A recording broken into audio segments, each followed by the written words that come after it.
Hey, welcome back everyone to the Black Brain Trust. This is episode 180.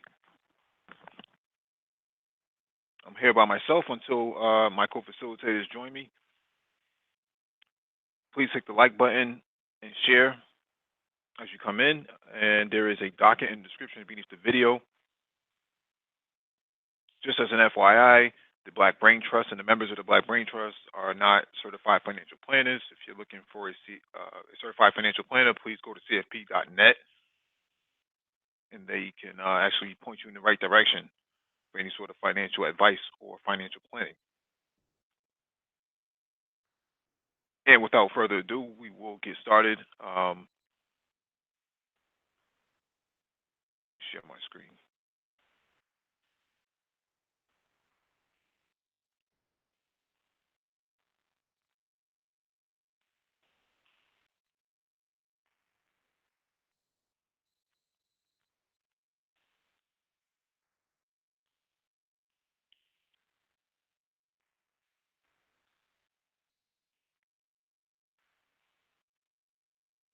All right. So first item on the docket is from CNN.com. Bed Bath and Beyond to close 40 stores. This should be interesting. Bed Bath and Beyond is struggling, and its turnaround plan includes shutting down about 40 locations this year and testing new ideas with lab stores that sell more home decor and food products. Executives said this week that the company's sales are still declining and it lost money last quarter. It expects to shutter more than 40 stores if the company cannot negotiate better lease terms at some locations. But the company also has plans to open 15 new locations. The company has 1,024 stores in the United States, Puerto Rico, Canada, and Mexico. CEO Stephen Tamaris told investors during an earning call earlier this week that Bed Bath & Beyond started experimenting with 21 next generation lab stores last year, and they fared better than other locations. Lab stores have, quote, a greater emphasis on home decor, food and beverage, and health and beauty care, Tamara said, and different layouts that aim to give shoppers better views of merchandise. Sales in the experimental stores were 2.2% higher than comparable Bed Bath & Beyond stores over the past 4 weeks, Tamara said on Wednesday. Customers spent more and the company earned higher margins. It plans to bring what it learns at those stores to locations across the country. The home goods chain has struggled to compete with traditional retailers such as Walmart and Target, as well as online retailers, Amazon, and discounters like TJ Maxx and Home Goods Arm. Last month, three activist funds said they have built a roughly 5% stake in Bed Bath & Beyond. They said they would attempt to overhaul the company's management team. On Wednesday, Bed Bath & Beyond said it would nominate a new lead director to its board and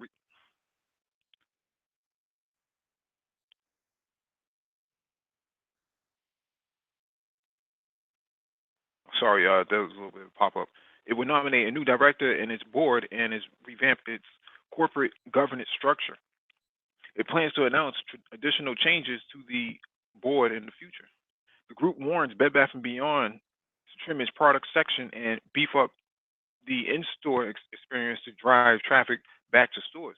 They're also pressuring the company to improve margins, selling more of its own products. So Bed Bath & Beyond,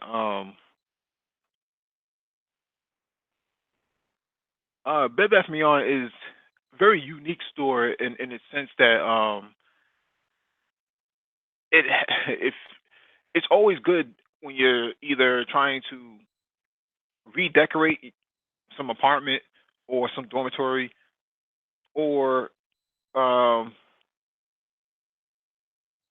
you're looking for gift items, right? I think they really do some good sales usually around the holidays. I think like Mother's Day and uh, Black Friday, Black Friday and Christmas. Those are like the three biggest holidays for them. What I'm seeing here is that Bed Bath & Beyond is failing to look at what makes um, Apple great, what makes um, Target great, what makes Walmart great.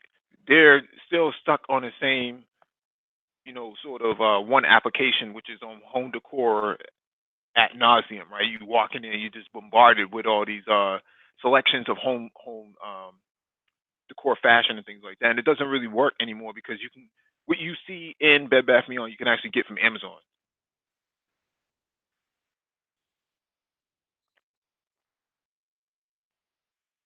Um, so Salchi in the chat says they are priced at a premium for middle class demographics, the demographics that shops online. If they want to stay in business, they need to be somewhat more boutique. I agree with you 100%. You have a shrinking middle class. That's really the problem, right? You have a shrinking middle class and a growing working class that is more, more or less clutching onto their wallet and counting their pennies.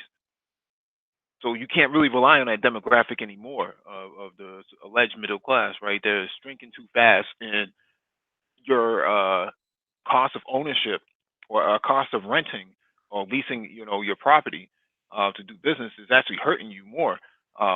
We've talked about this several times about many other brands.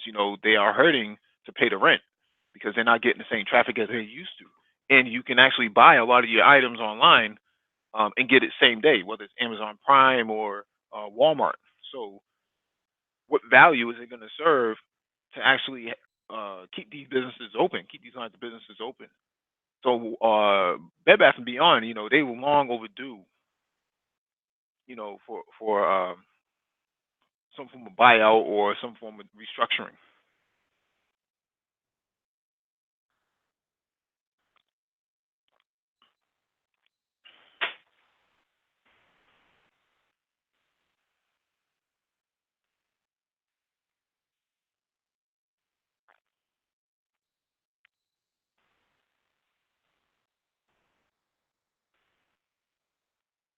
Yeah, let me get to this next article. But it'd be interesting if Bed Bath and Beyond actually takes on the same approach that Walmart is taking by making um, their in stores a more of a warehouse and leveraging more artificial intelligence, machine learning, and cloud computing power. Hey, what's going on, Rob? Rob,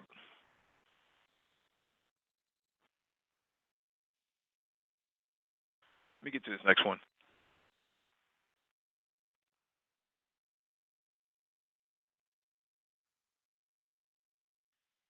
I wish Dollar Will was here. He can actually chime in about Hello, do you see our me? retails. What's Hey, what's happening? going on, Dollar Will? Hey, yeah, I've been hanging out in the cut here. Okay. You have anything you want to add about the restructuring of Bed Bath and Beyond?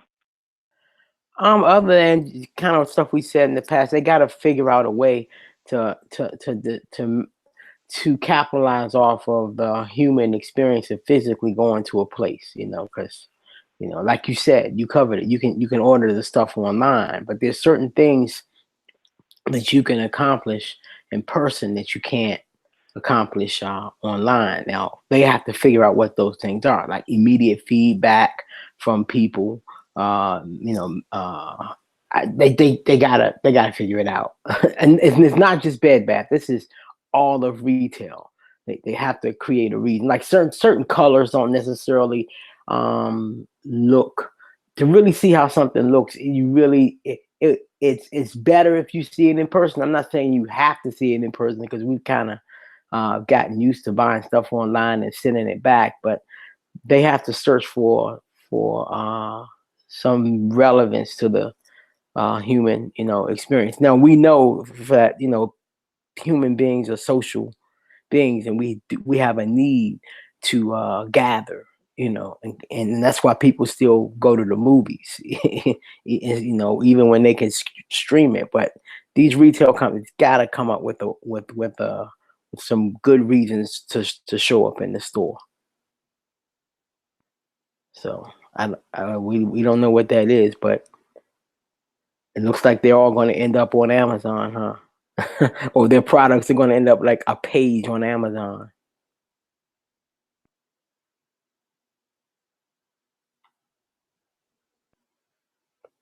Can you hear me? Yeah, I can hear you. So, yeah, I think that's something to pay attention to. I didn't realize they had so many stores, but closing 40 out of out of the 1,000, not that significant, right? Probably like 10% or less than 10% of their location. So, Well, if you're if someone is, I guess, of my point of view, that that this downturn is already here and we know it, they know it too. So this is what stores do. They're thinking ahead. They're getting smaller now to cut the bleeding. That's I think give us 6 months from now when we look back at this time, I think more people will see it through this prism that they knew that like retail numbers are not great. So what's going to make that change? And it's just like retail numbers across many different stores, so it's not anything that Bed Bath and Beyond can take personally. mhm. It's not specific to them. Right, right. I mean, Which management will harp on, because that'll keep them from getting fired. They can blame it on the macro so that their management ability is in question. right. All right, let me get to this next one. This next one is from investing.com. Domino's Pizza is hot midday. Domino's Pizza rose in midday trading on Wednesday after its stock got two votes of confidence from Wall Street analysts. Maxim Group maintained its buy rating of the company, citing expected solid growth in the first quarter and margin expansion, according to Briefing.com.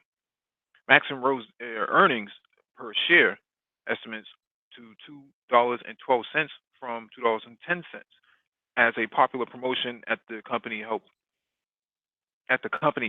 lift earnings.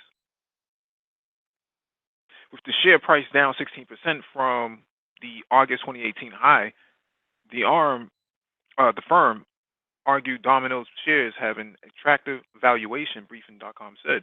In addition, Morgan Stanley upgraded the stock to overweight from equal, citing attractive valuation relative to peers. Morgan Stanley boosted its price target to 283 from $268. Domino's rose 4.2%, while rival Papa John's International fell 0.4%, and Pizza Hut owner Yum Brands inched up 0.2%. What do you think about this, Darlo? These are three brands, Domino's, Papa John's, and the Yum Brands. Uh that's we're gonna have to keep our eye on that, because on one level they stand to benefit in one sense, because as the economy slows down, and these all these store closures that you keep posting equate to layoffs. So when people don't have money, they don't go out as much to fancy restaurants. Okay, so where they're going to end up? They're going to end up eating pizza, and they're going to end up in the drive-through lane.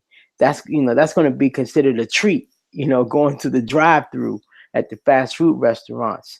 So they stand to gain in that sense. And as you was reading that, I propose that we maybe take a look at in future shows, kind of peek in on Chipotle, because there's a thing in the financial world called the burrito trade. And the burrito trade is watching the prices of all of the items that go into a burrito. Hmm. And that one and Chipotle seems to track what's going on in the like, I guess you could say, food inflation, the price of those ingredients in the burrito. And so if those prices go up, and they very well could, that will put a strain on on Chipotle's profit. But at the same time, they could end up with more customers. So we kind of have to look at it. When we get to the chart section, we'll take a look at some of those. Now, do you foresee? I mean, we I think we saw this before about potato chips increasing in price because of what the price of potatoes, right? Right, right. Well, the potato our price at potato chips, yes, increased because it got passed on to us because there was a period where the price of potatoes shot up. Hmm. And so the potato chip prices went up. Now, again, by that same concept, yeah, if the same thing starts happening with beef, and see this kind of ties into the marrow kind of like the cannabis thing, that whole grocery sector. As I recall from the last downturn, that sector did pretty well, Mm. and so things like Scott's Miracle Grow, fertilizer, Agriculture. all that. I'm sorry, say that again. Agriculture. Yes, the agriculture space uh, went. A lot of money went to that space, Hmm. and so that's going to be fun to watch because you got the. I mean, that's like a whole system in itself. You got the fertilizer, the plant, which becomes the feed for the pigs and cows and chickens. Hmm. And at some point in that chain, it gets too expensive to feed the cow, the pig, and the chicken.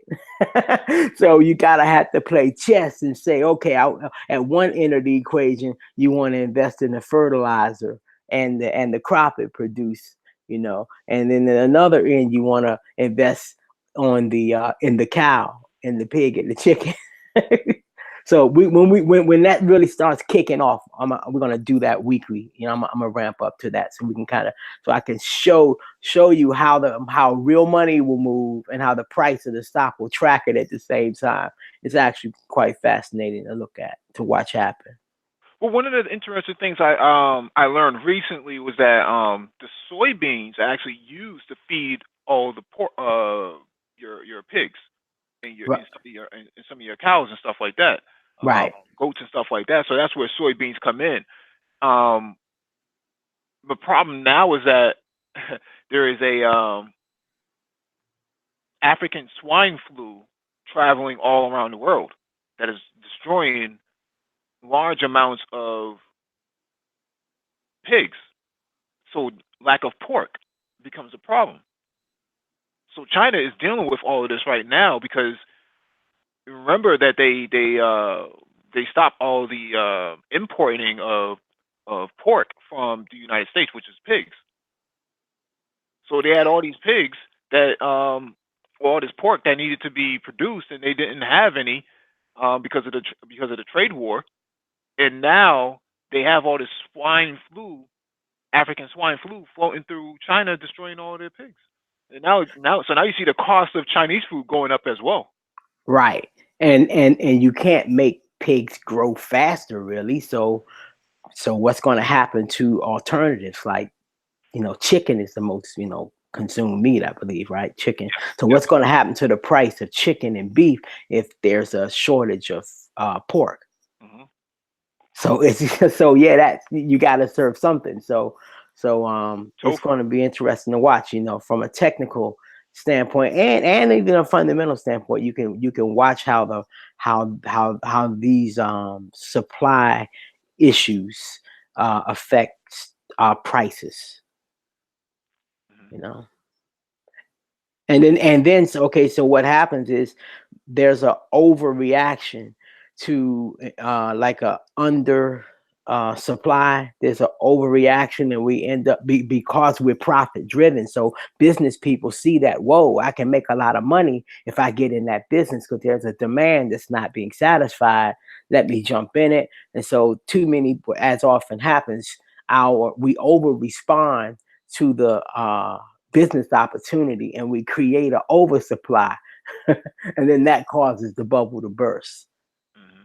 So what that's what I want to do on this show, to just have everybody notice these changes from undersupply to oversupply, and show how we can trade and make money off of it.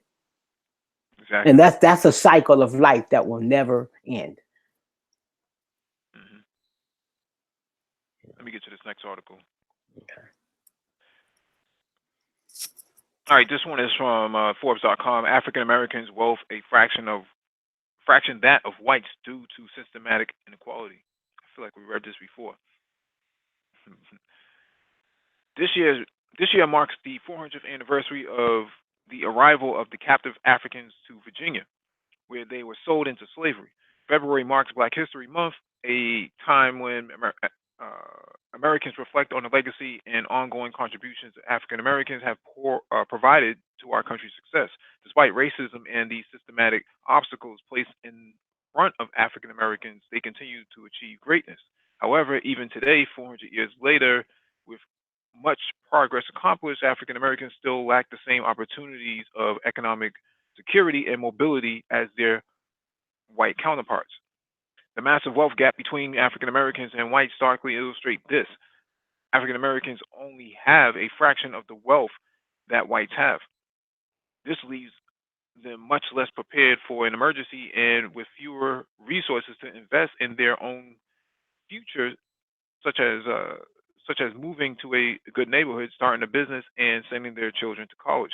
African American economic mobility consequently remains well below that of whites, and they tend to face more struggles in old age with less wealth. The difference between what families own, such as a house, a business, retirement savings, and bank accounts, among others, minus what they owe in mortgages, credit cards, and student loans. For example, serves several purposes.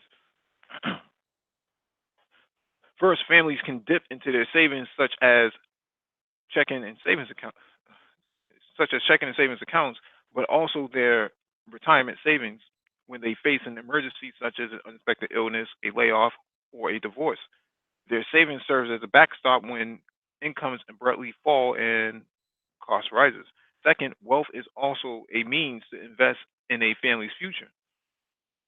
They can use savings for the down payment on a house, to start a business, to move to a new job when a better one comes along, and help to pay for their children's education. Wealth is a crucial way for families to gain more economic opportunities. And third, wealth is a means to enjoy a secure retirement, to decide when to leave the labor force, for example, due to ill health or family obligations, and to pursue volunteer opportunities. Yet, wealth is highly and increasingly unequally distributed, especially between African Americans and whites. At the median, non-retired African Americans had $13,460 in wealth in 2016, and or only 9.5% of the median wealth of $142,180 that whites had at that time. The racial wealth gap, in fact, widened in the wake of the Great Recession. In 2007, just before the recession started, median African American wealth was 13.7% of the median white wealth, $25,000, $25,841 compared to $188,756. This gap was abysmal, just not as bad as the difference in more recent years. In fact, over the past 30 years, African American wealth at the median never amounted to more than just about one fifth of white wealth. The racial wealth gap is the result of systematic disadvantages that African Americans face on a regular basis. A substantial racial wealth difference persists by education, income, age, and marital status. African Americans with a college degree had less median wealth in 2016 than whites without a college degree, $57,250 compared to $81,650.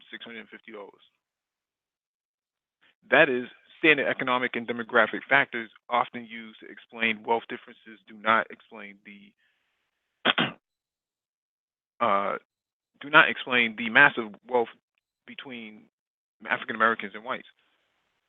Other factors such as occupational steering, residential segregation, and outright discrimination are also regularly at play and substantially contribute to the wealth differences between African Americans and whites.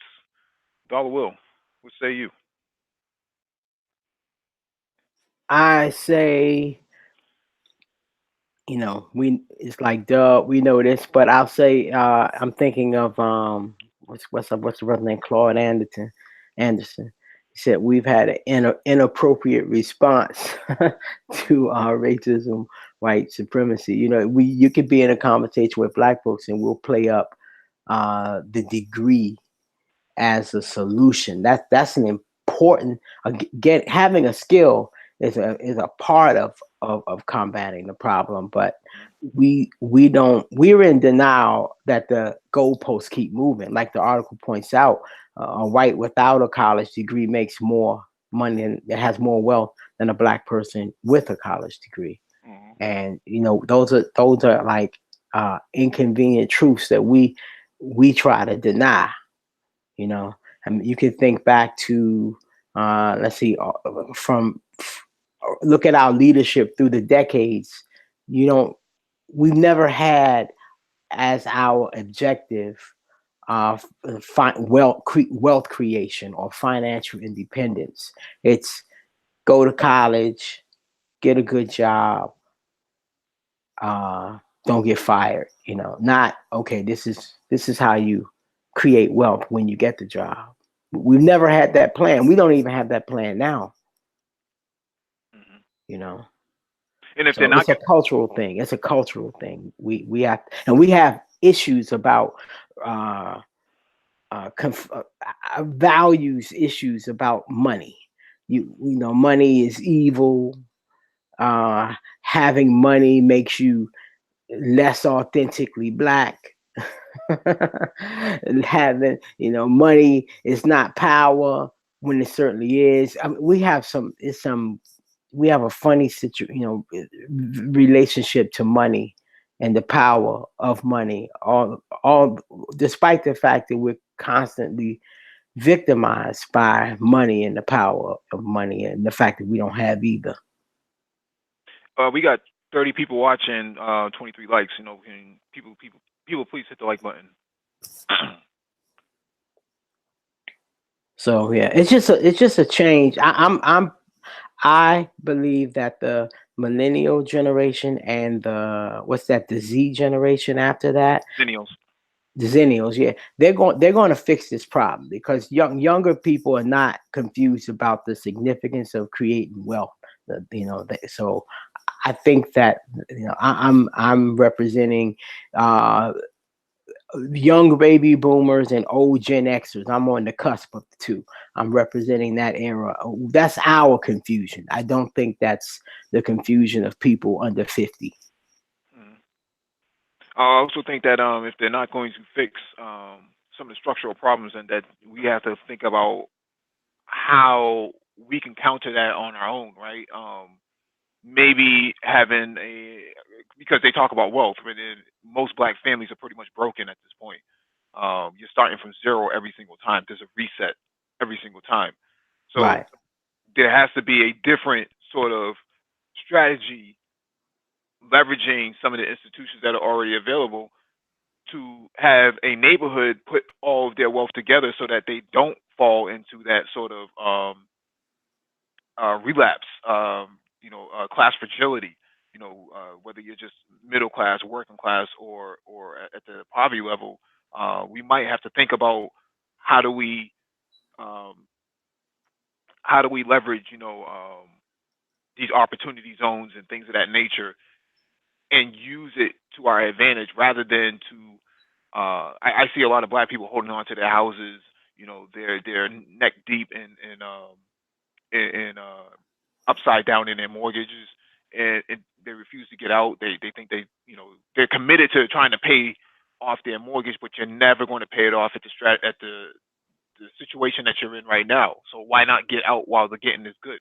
A lot of black people have a lot of pride and ego into uh, the little bit that they do have, and don't see the alternative, which is to get out while you can, and wait for the market to get back. But that sort of literacy is not there. If that makes any sense to you, Dollar Will. Yeah, I totally, it makes perfect sense. Yeah, you, yeah, you said it. You said it. Yeah, it's a complicated issue, because sometimes we get confused with chasing when we think we're. Sometimes we confuse chasing wealth. Okay, first of all, we're living on the margin as it is, like your article pointed out. So we're at the margin, so we're risk averse. Okay, we're afraid to take a chance, and when we fail, it's like the punishment is great because we don't really have money to lose. So we have to learn. We have to have the education to allow us to determine what's a reasonable risk for us to take given our situation.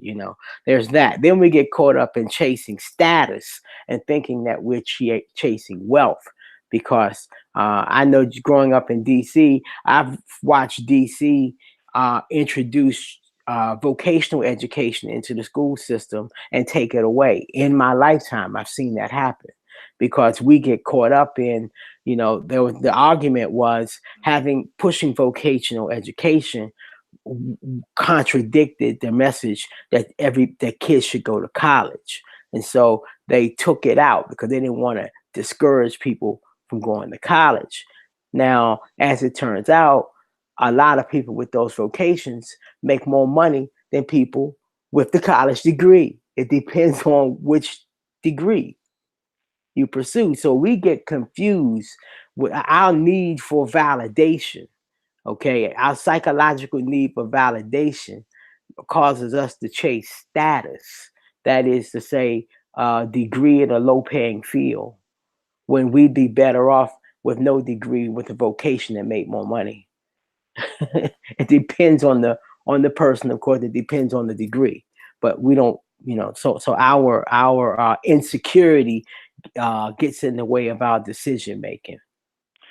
Yeah, absolutely. This needs to be a national conversation. This is not a joke. What's coming down the pike, and we've talked about this on this channel many times, but we're long overdue for a correction. Right. We're long overdue for that. And when that correction happens, I don't know if many black people are going to be able to survive. You're going to have Hello. I'm sorry. multi. Go ahead. I'm sorry. I'm sorry. Yeah, hello, Doctor Yaya. I'm glad that you agree with the chasing status. But go ahead, Mike. No, I was just saying that this needs to be a national conversation because of the soon to come correction that we've been kind of teetering on and long overdue. When it does hit, it's going to be like a sledgehammer against most African Americans or most black people in America. And it's going to force a lot of multi generational housing um, situations that we had never seen before. Right. Right. Because we've been told, just like we, because of us, because we always live at the margin. We're not socialized to uh, navigate change well.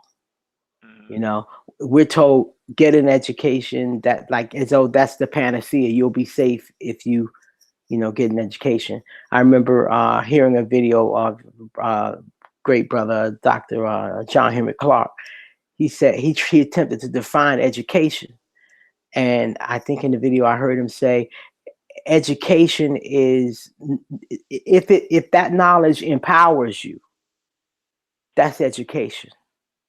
If it doesn't, that's socialization. Hmm. You know. So if it doesn't empower you and make you free or promote your freedom, that's not education. So if you accept that definition, then you have to ask, how educated are we? Mm. We're miseducated. you know, Yeah, yeah, absolutely. What's going on, DE? How are you doing? Pretty good, Brothers Mike. O Royalty. How See you you doing, out there in Dollar? the chat. Richard Victor Dixon. What's up, brother? You have anything you want to add to this, DE? Oh, yeah, yeah. Um, Dollar made Oh, I a wanted to add about why D is getting it. D, when you get your mic together, just jump on in on me. Oh, I'm sorry, I got caught up. I had a senior moment, y'all.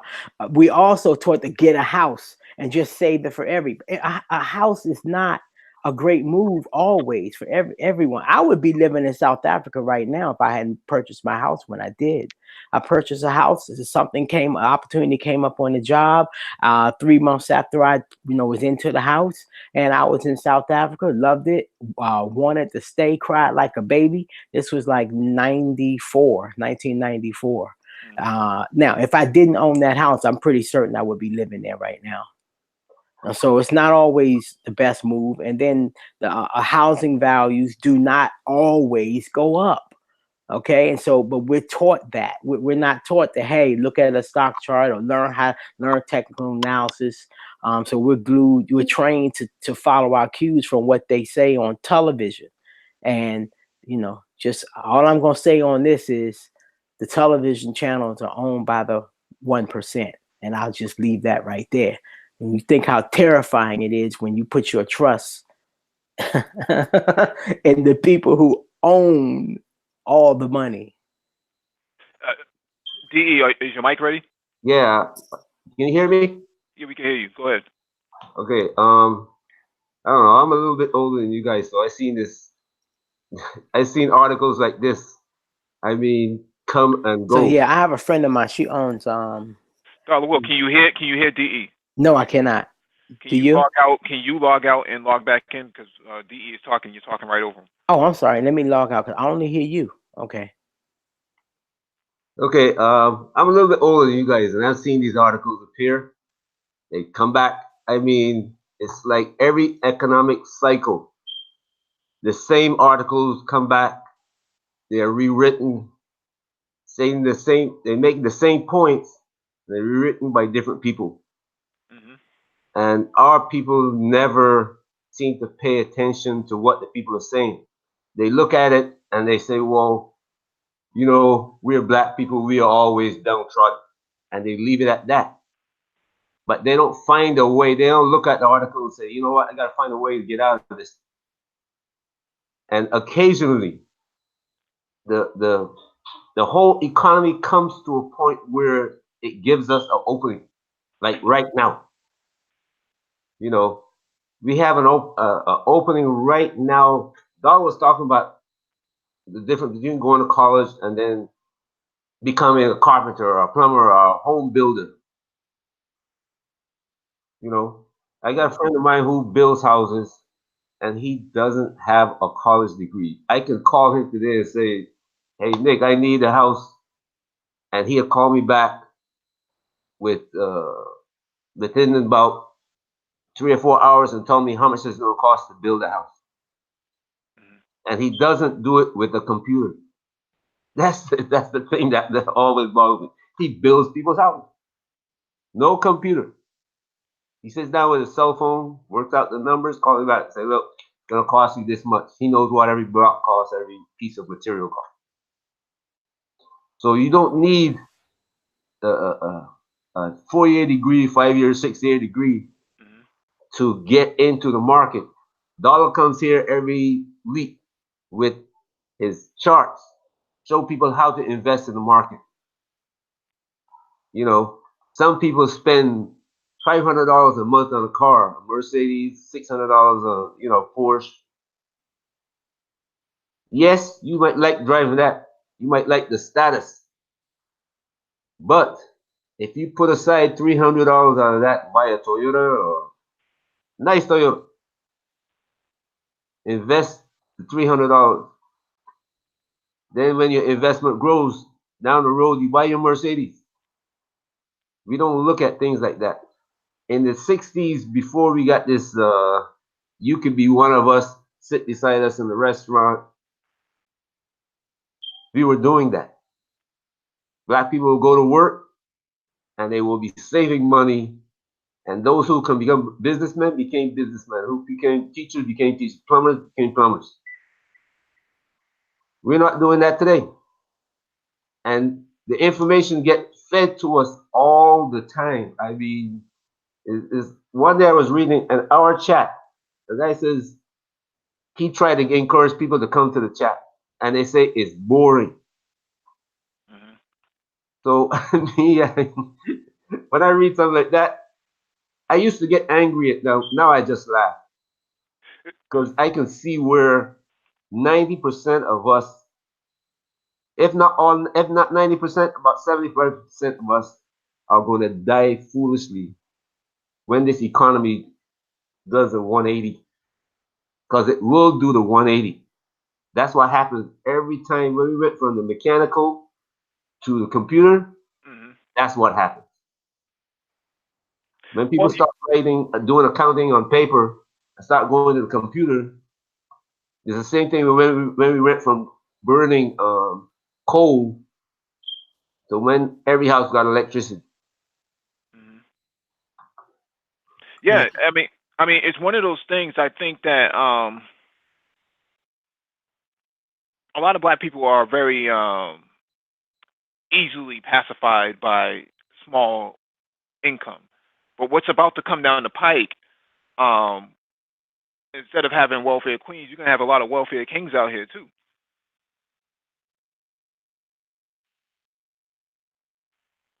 Yeah, that's true.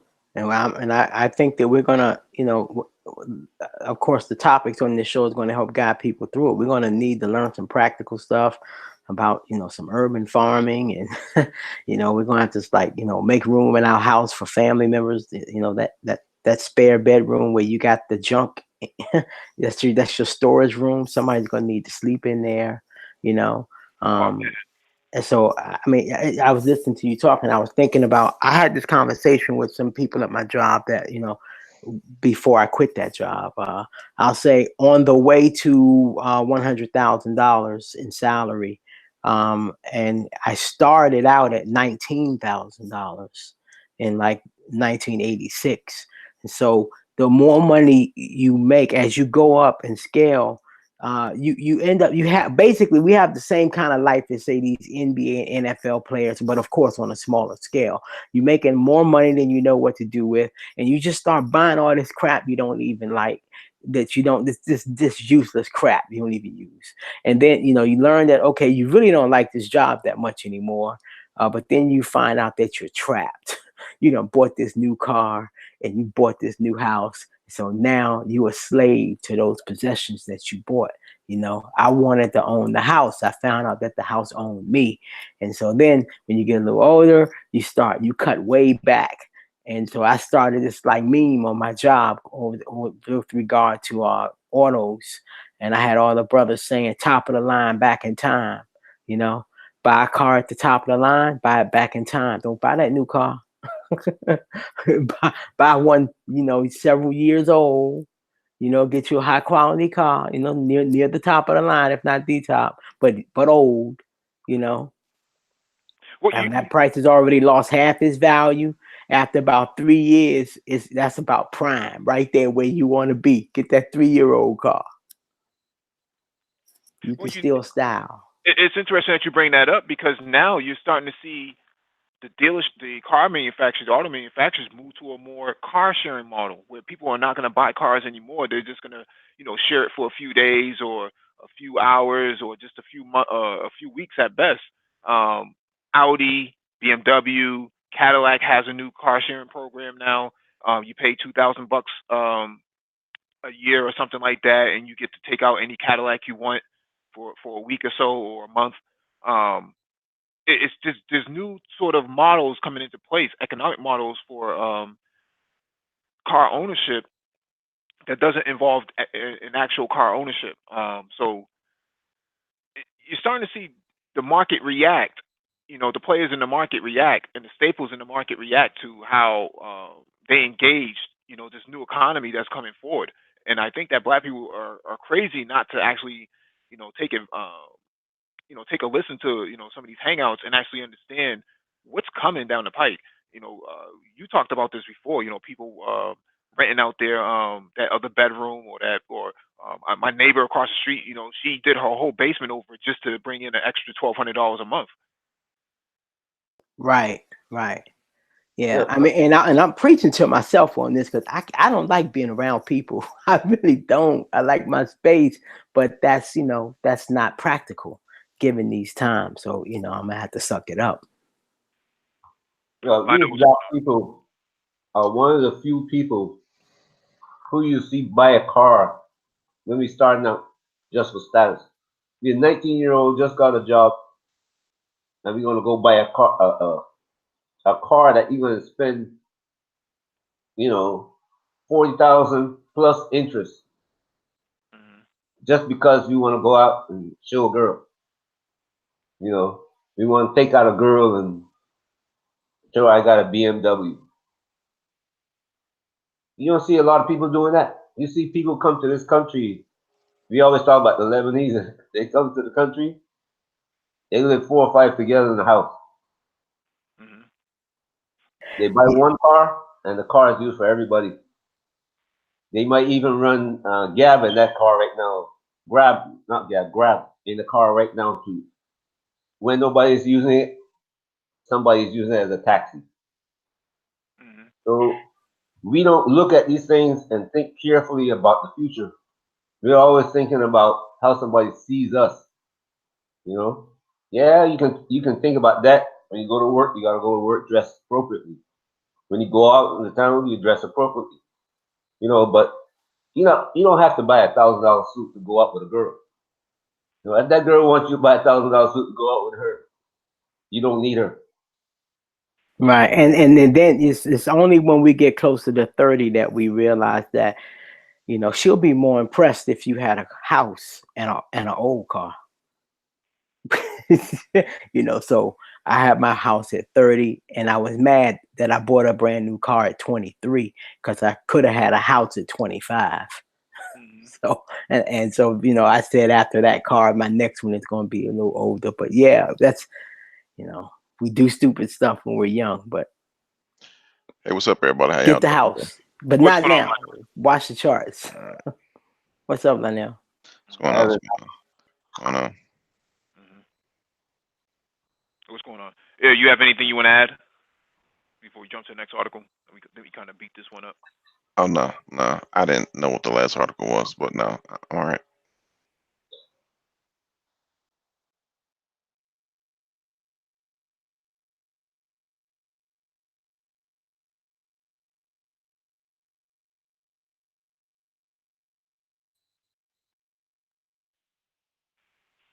All right, this next one is from fastcompany.com. The hidden black tax that some professionals of color struggle with. There are plenty of obstacles for professionals and entrepreneurs of color, a wage gap, a funding gap, and plenty of discrimination. But for many, there's also an unspoken challenge while trying to build their companies, their career, or their wealth. A common phenomenon that some refer to as the black tax, money they give to family members each month. When Sheena Allen, founder and CEO of tech companies Capway and Focal, expressed the stress of black tax in a viral tweet recently, she started a conversation of what black tax looks like for black founders and professionals. Quote, I feel like it was the elephant in the room and nobody talked about it for some reason. Look, we are all in the struggle of the journey, but the reality of it is we don't have the same advantage and opportunity of quickly building generational wealth, Allen said. She grew up with a rule that is common in many black homes to keep your family struggle private. If there was no food to eat or if the lights were cut off, no one no one else would know about it outside of your household. This cultural rule prevents many black founders and tech professionals from sharing their experiences with money. We Unify Tech founder Thomas K.R. Stovall agrees that no one talks about the effect of what he calls the reverse friends and family funnel. I believe that the numbers of folks in my network who are dealing with this privately are much higher than we realize. Many who are many who are not willing to discuss it publicly for fear of embarrassing their family, he says. Of course, because it is an issue that's so often kept secret. There are no numbers on how many black professionals give a portion of their income on a regular basis to family members. But considering that the median net worth of white families in the U.S. remains nearly 10 times the size of African Americans, and that nearly one in every five black families have zero or negative net worth, the number is likely significant. Generally speaking, the so-called black tax is income black professionals give to their families to support them. It impacts the ability for many black professionals to be able to save and build generational wealth. Instead of passing money down, savings and investing, we have to pull it back because we have to help our family. It is one of the reasons why we don't build generational wealth, says Allen. A recent report by the Institute of Policy Studies shows that black household wealth is on track to reach zero by 2082. Allen's tweets was a result of frustration she and her colleagues have experienced while building their companies with a lack of financial resources and understanding from family and friends. I didn't go to my uncle and say, hey, I need $15,000 to explore this app idea. If anything, my uncle may ask me for money. The black tax also affects uh, Latinx founders and tech professionals who were having a similar experience with sharing their income with family members. Hallie Perlman, the founder of Lacrobar, raised capital for her nail salon with $100,000 of early angel investment and an SBA loan. She came across Allen's tweet and commented about her experience with brown tax. At that time, my parents couldn't put in any money. My dad was an undocumented immigrant farmer. My parents eventually put in money here, and they're this past year to help us stay afloat while fundraising my seed round.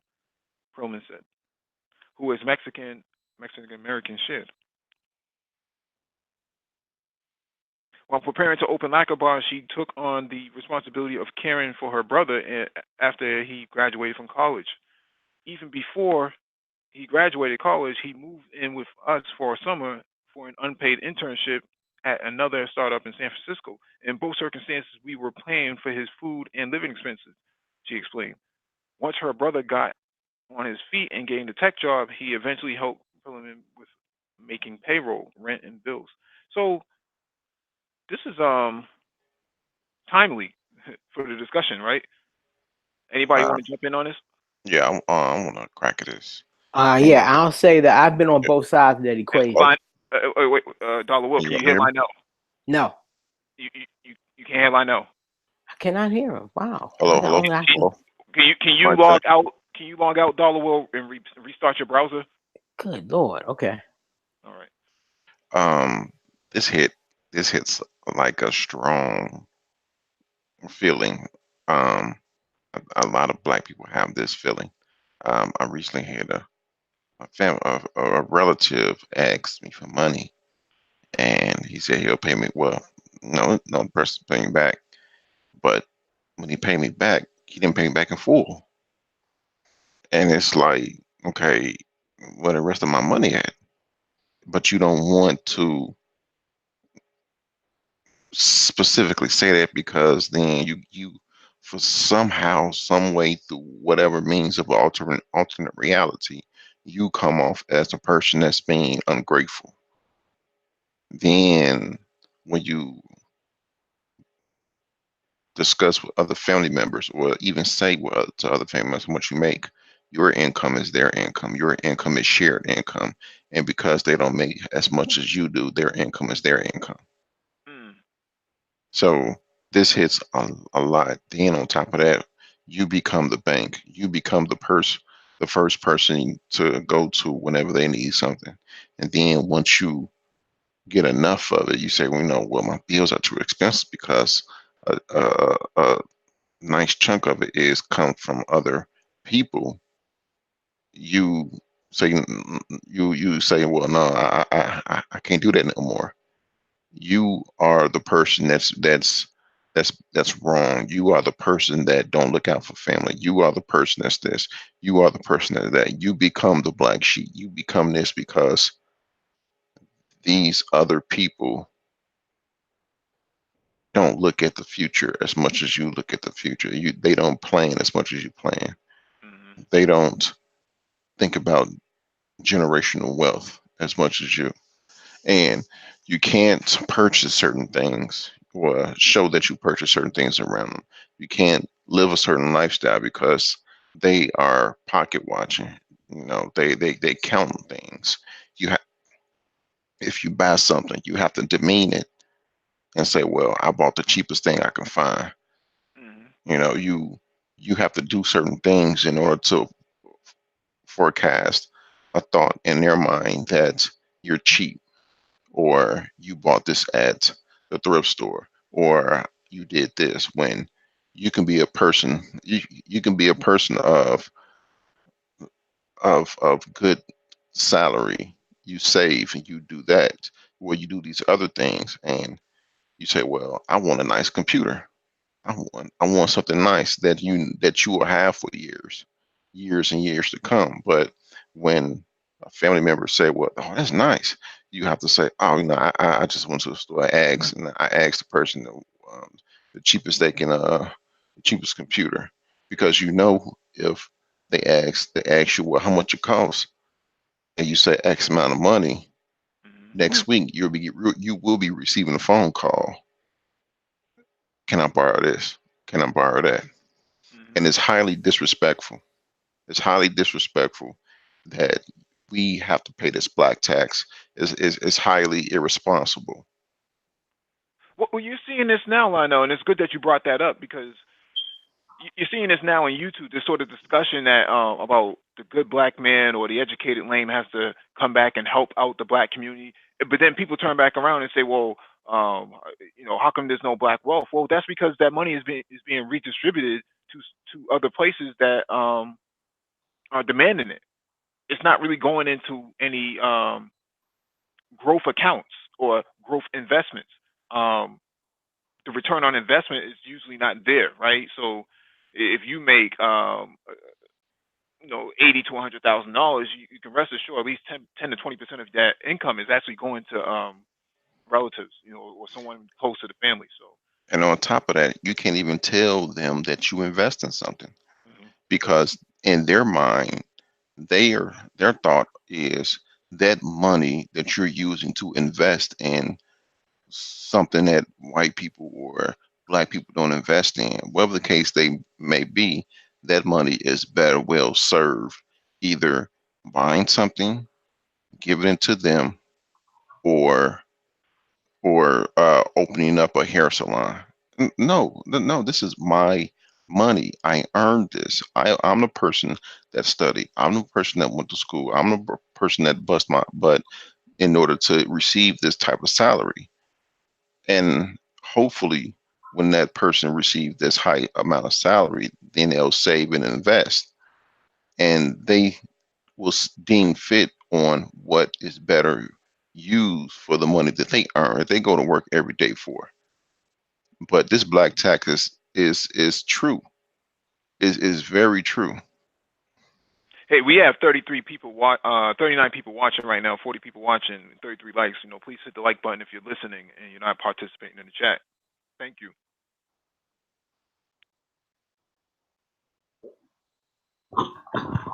A lot of our people were not really like when you have a father in the house and you're say like my grandfather, Hmm.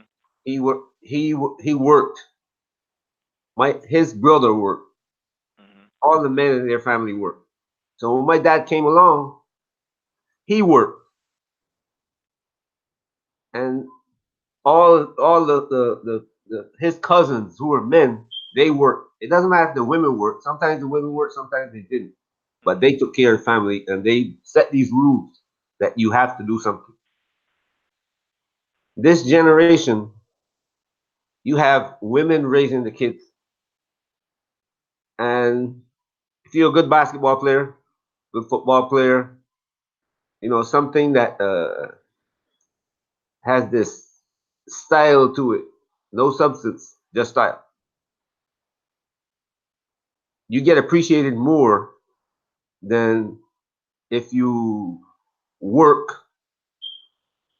you know. So they don't put too much emphasis on doing things that bring out the best in the person. So what that person does, he play basketball, play football because he intends to go in the NBA NFL. But he hit you up for a few dollars here, you know. The women will hit you up for a few dollars there. And if you try to tell them, look, hey, look, I know somebody who can get you a job. No, bro. If I work on that, I gotta work on my image. I gotta work on my game. So they keep coming back to you for money. That's one of the problems that we face. And the other problem is that we tend to not tend to be easy on our children.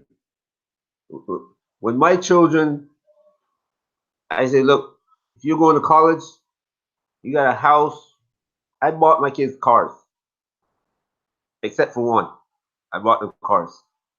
They can go to college. They work. Don't give me a penny.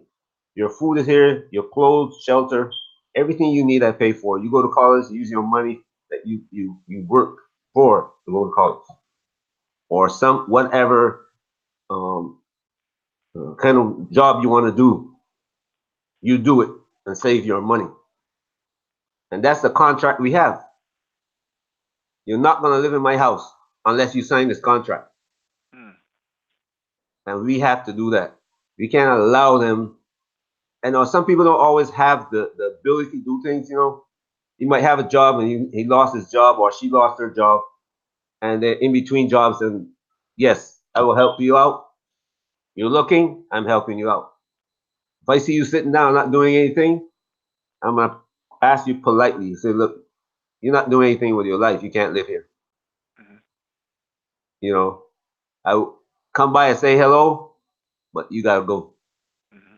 And we don't make these people do what they're supposed to do. Like our parents made us do what we're supposed to Mm-hmm. Dollar Will, you have anything you add to this? Yeah, I was going to say that I've been on both sides of that tax. You know, I've gotten support from like from when I was a student in college, and concurrent with that, was running a business. So I got support from friends. I'm sorry, not friends, uh, aunts, uncles, grandparents. You know, the whole family. And then when it worked out for me, uh, so, you know, let me say, even before that, I didn't have a contract per se, but it started to work out in the business. And I got to the point where even though I was still staying at home, so sometimes we'll push our kids out too early, but I was running a business, so I need to stay at home. And I stayed at home.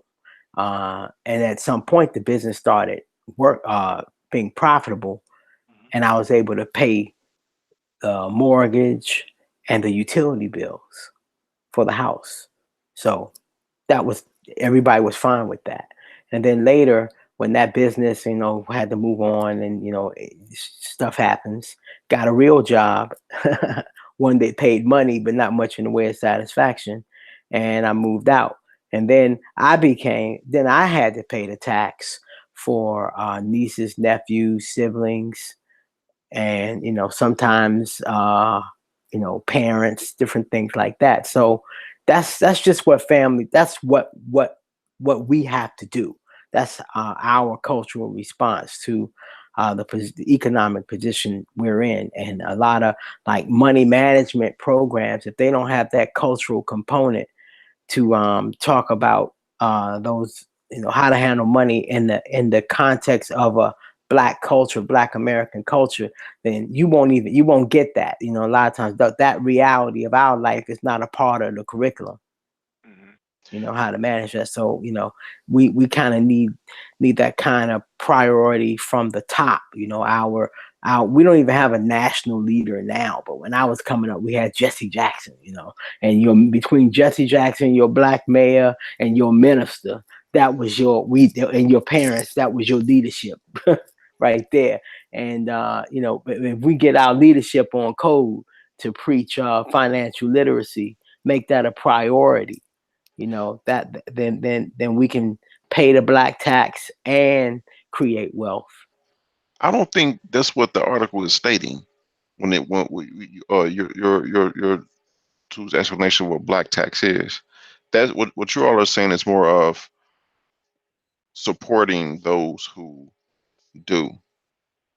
I think what the article is saying was giving to those who don't. It's more of a one-way street where your $15 an hour is the family's $15 an hour, and the family don't appreciate what you do, and when you say no, you become demonized.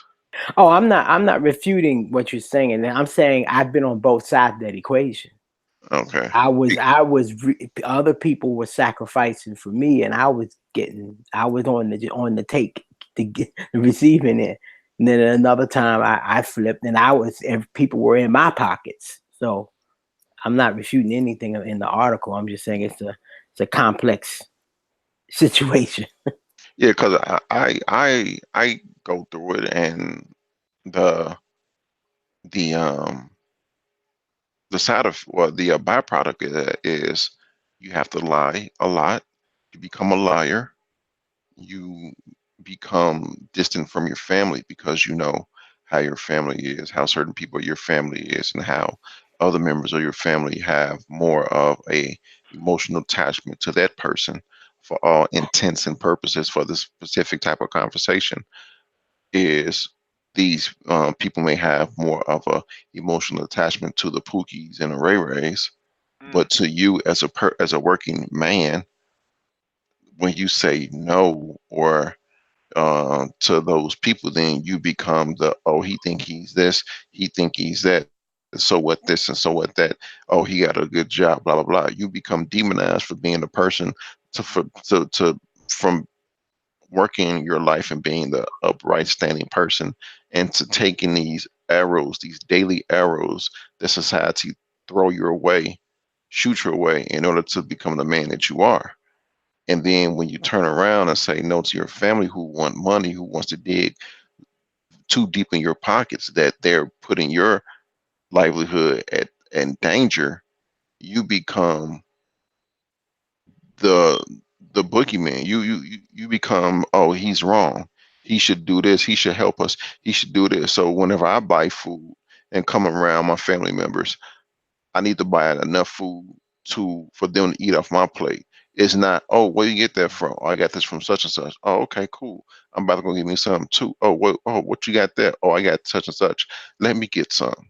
And now you left with crumbs because everybody want to dig, put their hands in your food. I don't mind sharing my stuff, but when it comes to a point where it's harming me and I'm looked at as a person of as I'm in the wrong, that's what the article is saying to me. That's the black tax. Yeah. That's Well, the Do you think the black tax is more of a smart contract on the blockchain where it's pre-organized that you're going to give this money up to those yeah, who don't need it? because it's bad because if a person, let's say, um not 50,000, let's say 75,000, you making $75,000 a year as a millennial. You've done these things that you say that we supposed to do. Bought a house, got married, had children. The house is too expensive. The school we went to, we still owe money.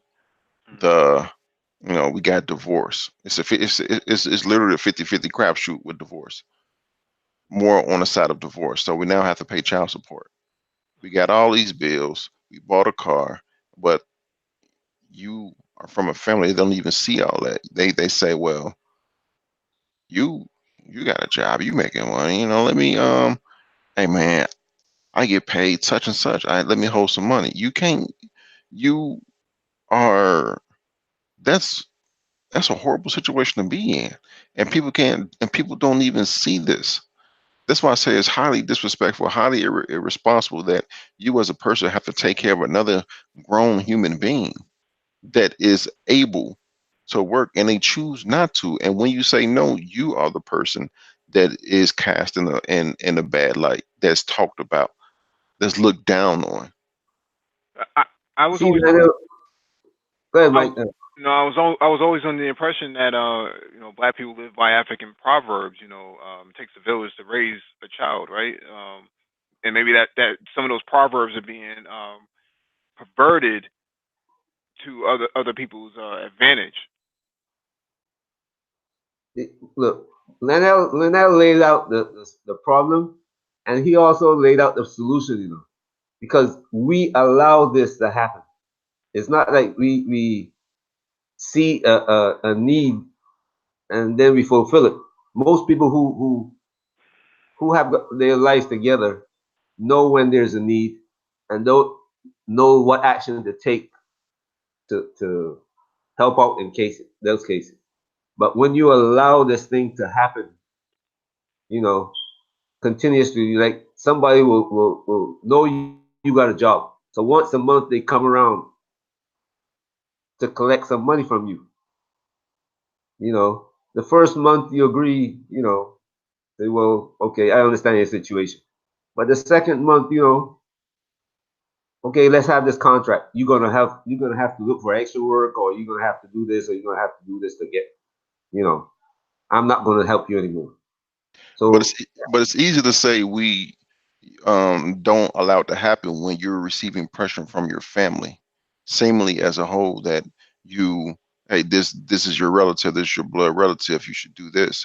It's easy to say no, but when you're in that situation, it's hard Yeah, because you have family, and yeah, you were looking for your family to for emotional support when you're in this world, knowing that there are certain circumstances that is already putting pressure on you. Hmm. yeah. I know Mike want to go forward. I want just to say this one little bit. Spin it. I mean, spin it another way. Like now, I'm not refuting anything with what you're saying. I completely understand it. But the black tax is both. It's the well-meaning person in your family that needs help. That's going to do good with the money. It's still a tax. It's got to come out your pocket, and it's also the leech in your family. The tax works both ways, and um when between 23 and up to about 50, I was loaded. I was the bank. My family pretty much used to call me the bank. Okay. But then when I made a life decision to walk away from a job I couldn't stand no more, that brought me down to earth, and I knew that the price of that decision would mean I would give up my luxury. But it took my family years, maybe 3 4 years to adjust to the fact that the bank is closed. Okay, they would take I was generous on birthdays and Christmas and stuff like that, but then when the bank closed and I wasn't giving gifts no more, oh, now I got an attitude problem, or I'm standoffish, or when they taking trips and going places and I don't attend because I don't have the money to be able to represent the way I want to, the way I feel comfortable, or I just can't afford to spend the money. Then that becomes a reflection that I don't want to be around them, and it took years to get them to see. Wait a minute, you have more money than me now. Okay. So I'm digging out of it and I'm doing okay now. It's working, but that's the black tax, because once you spoil them on that you're the bank, and something, life happens to you, whether you get fired or whether you resign, as was my situation, or you have a health consequence that robs you of your funds. So basically, Lionel, if you live long enough, you're gonna go through all kinds of cycles that's gonna affect your money. And some of these things are not gonna be you. It's gonna be people near you. And it's gonna affect your money. That's the black tax. All right, this next one is from the Washington Post. Retail apocalypse now. Analysts say 75,000 more U.S. stores could be doomed. Widespread closures have roiled the retail rode the retail industry. But many more stores are likely to shut down in coming years to keep up with a shift to online shopping, according to a report by investment firm UBS. An estimated 75,000 stores that sell clothing, electronics, and furniture will close by 2026, when online shopping is expected to make up 25% of retail sales, according to UBS. Roughly 16% of the overall sales are made online. Analysts said the closures would affect a broad variety of retailers, affecting an estimated 21,000 apparel stores, 10,000 consumers electronics stores, and 8,000 home furnishing stores. Already this year, retailers have announced plans to close thousands of stores as they keep up with changing consumer habits. Payless Shoe Source, which filed for Chapter 11 bankruptcy protection in February, is closing all 2,100 stores of its U.S. stores, while Gymboree is shuttering its 800 locations. Sears, which has closed 1,300 Kmart and Sears stores since 2013, is scrapping an additional 80 locations. A number of other retailers, including Gap, have hinted that store closures are on the horizon. The main reason for the shift, analysts say, is simple. Americans are increasingly shopping online. The average U.S. household spent $5,200 online last year, up nearly 50% from 5 years earlier. This is healthy cleansing for the retail industry, said John D. Morris, senior brand apparel analyst for financial services firm D.A. Davidson. We're in the middle of a multi-year retail purge. Companies are finding that when it comes to stores, less is more. Overall, retailers have closed more than 15,000 stores since 2017, according to UBS. Among them, Radio Shack, which closed 1,470 stores, Toys R Us, 735 stores, and Mattress Firm and GNC, 700 stores each. Retailers have been hanging on too long to their brick and mortar stores, Morris said. After a decade of steady retail closures, enough to coin the term retail apocalypse, analysts said in-store sales ticked up in 2018, in part because of tax cuts for some Americans. But those gains are likely to be reversed this year, said UBS analysts Jay Soul and Michael Lasser. So, what do you think about this, Dollar Will? Because we talk about this a lot, but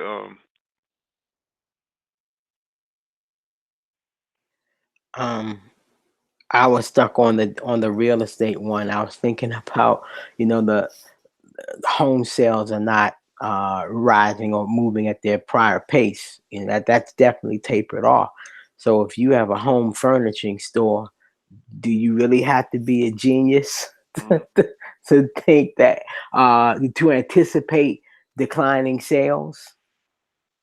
mhm, So close those stores, lay off those people early, avoid the rush. Start cutting losses now. That's what you're saying. You're saying big companies know how this goes, especially when you talk about companies that own thousands and thousands of stores around the country. They've been through this cycle. They know they got to get lean. They got to get lean. So that's why, I won't even really debate with people who want to say that, the economy's not slowing down. You don't close stores if there's money out there to be made, and it's an increasing amount of money. If the economy was growing, who closes stores when you're in business to make money? mhm. So they see that the prospects for making money are diminishing.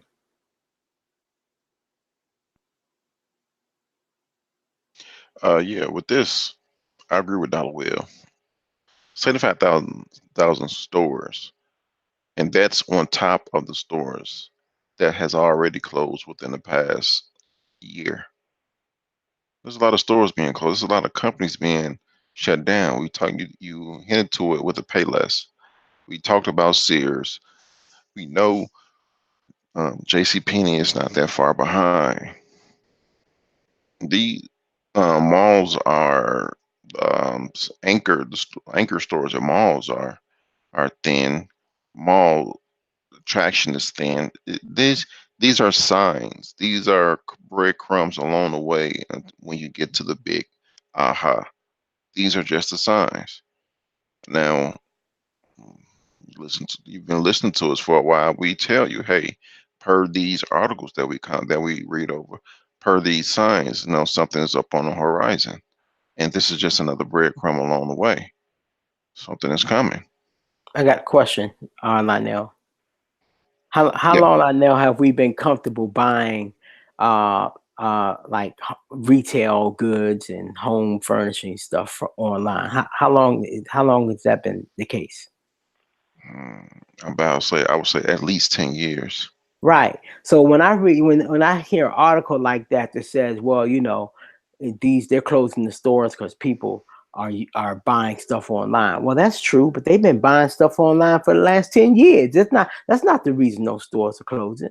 The stores are closing is because the economy is slowing down. When the economy was going good, they were making enough money with the store open and with people buying online. It didn't matter. They still made enough money. Yeah. Yeah. Yep, you're correct on that, Dollar Will. And Right. the other thing is, the people are paying attention to the big um, retailers, and they're not paying attention to the guys who supplies them, or even the middleman, the guys who's driving the trucks that is bringing transferring the furniture from the manufacturer to the retailer. The stores that the people you go in a mall and if JC Penney closed, um, the people who the food court people, you know, all of these things are interconnected. So you got to see this as the economy itself, not just one store being closed. Hmm. I saw an article this week. I should have sent it that showed it was a I don't know asking what I ended up on a trucking site. It was on a trucking site, maybe because we got so many truckers out here on YouTube. And I ended up looking on a site, and they were talking about. I know what made me get there. I mentioned to you guys earlier that I watch things like when I was in the fundamental side, I used to watch things like paper, like trees, warehouse or international paper, and companies that make cardboard boxes. And I would watch things like FedEx because to really get for me, what convinces me that we're slowing down is when FedEx says that they're delivering fewer packages. When international paper, as they just said, that their sales are down. Well, if what is it? How many things do you buy that come in a daggone cardboard box or paper wrapping of some sort? Now, if the company that makes the daggone paper in the cardboard box and the company that flies the product to your house says that we're making less money, then there's your answer. And so I ended up on a trucking site where they were complaining that there are fewer loads. The load volume is reducing. Hmm. Okay, so you see it. You see the signs. So in the transportation section, like trucking and air freight and shipping freight, ocean liner freight. That's you don't need to debate it when they start telling you, hey, our volume is reducing. Yeah, absolutely. Um, One of the things I just wanted to point out was that, Hello, yeah, can you hear me? Can you hear us, Oliver? hello. Dollar, can you hear us? Hello. Yeah, now I hear just you. All right, Mike saying something. You can't. Good Can you Lord, hear him? tell him I'm going to restart again. All right. Hey, man, you gotta get rid of that Apple, man. Oh man, I don't know what the heck is going on. Yeah, Hey, keep it yourself might be from. your headset, bro. It might be the cord. I don't know if you listen to speakers. It might be the cord for the volume. So, Yeah, I was just gonna say that this is actually a good thing, right? One, it allows for us as a people to actually create new lines of business that cater to our demographic, right? So now You don't have to. You're no longer in competition with the big brick and mortars anymore. Now you can start creating, better lines of supply chain logistics, as well as online shopping, um, leveraging some of the cheap real estate that's available. I know a lot of people who are starting to take their garages and or actually build new garages as storage space for their logistics, for some of their retail branding. So this is starting to become a really, really competitive market, um, opportunity wise, for a lot of black people to get involved in. I know that we just read an article about the black tax where you don't have a whole lot of money for a startup, but this is actually going to be the bare minimum entry to get in. So now you don't have to have a whole bunch of warehouse space. You're talking about converting your garage, so on and so forth, for that sort of logistic space,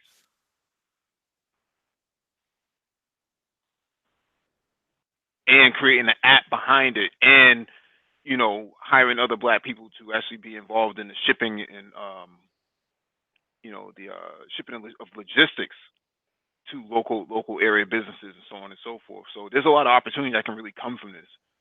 Yeah, I agree with what you said. I remember doing the last downturn correction crisis that there were a lot of stores, a lot of infrastructure, building infrastructure that were left empty for years.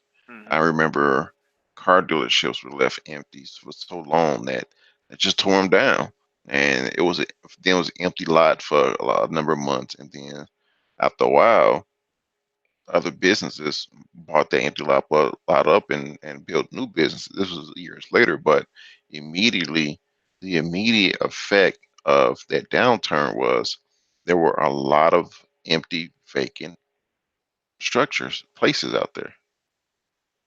Hmm. Hmm. Let me get to this next article.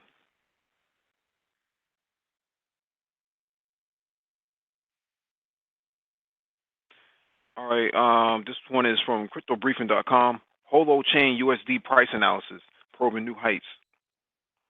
Holo Chain has a bullish short-term outlook with the HOT USD pair staging a strong technical reversal from its key 200 period moving average on the 4-hour time frame.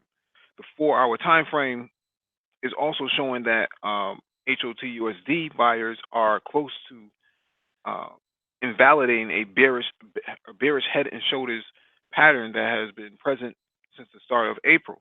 Technical indicators of the 4-hour time frame are bullish, with the MACD indicator currently generating a strong buy signal. This is a chart. Let me see if I can blow it up. I don't want to. Yeah. Let me see. Blow it up. Yep. If you all can see this, this is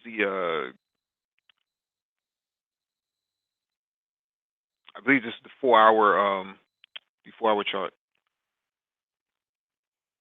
There's another one that goes with it. Okay, let's finish reading the article. Pattern watch. Traders should note that a confirmed breakout above the neckline of the inverted head and shoulders pattern would be a significant technical development for the HOT USD pair. The RSI indicator is bullish on the daily time frame, although it's approaching overbought overbought conditions. The MACD indicator on the daily time frame is bullish and generating a strong buy signal. I know.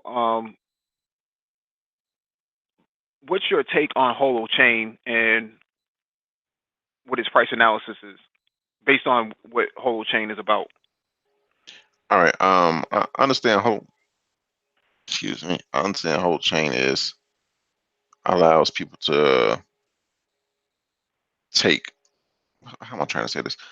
Be in charge of their identity, take charge of their identity, and allow for them to disperse it in any means they wish to, instead of just having their identity being handled by the likes of Facebook or Google and so forth. Mhm. That is one of the that's one alluring aspect to blockchain and cryptos out of many. And I'm looking at holochain on rankings, coin market cap rank number 41, and the price analysis. So its high, all-time high, was around 10th of a cent. Has not been out that long. Coming up on a year. Me personally, and this is just going by my fundamentals, with the use case holochain has multiple use cases. What I just said was just one, and with what it can do, it's somewhat top rankings, the top 50 coin. This is a good price analysis. This is a good price. It's less than a penny. The total supply is around, I think, it's around the total supply of XRP. Mm-hmm. Just reading the top, me personally, it's a good price. If I were to get into a few dollars here and there can buy you a lot. So that's my fundamental way of looking at it. Do you know what kind of applications that holochain uses? Not specifically, no, I don't.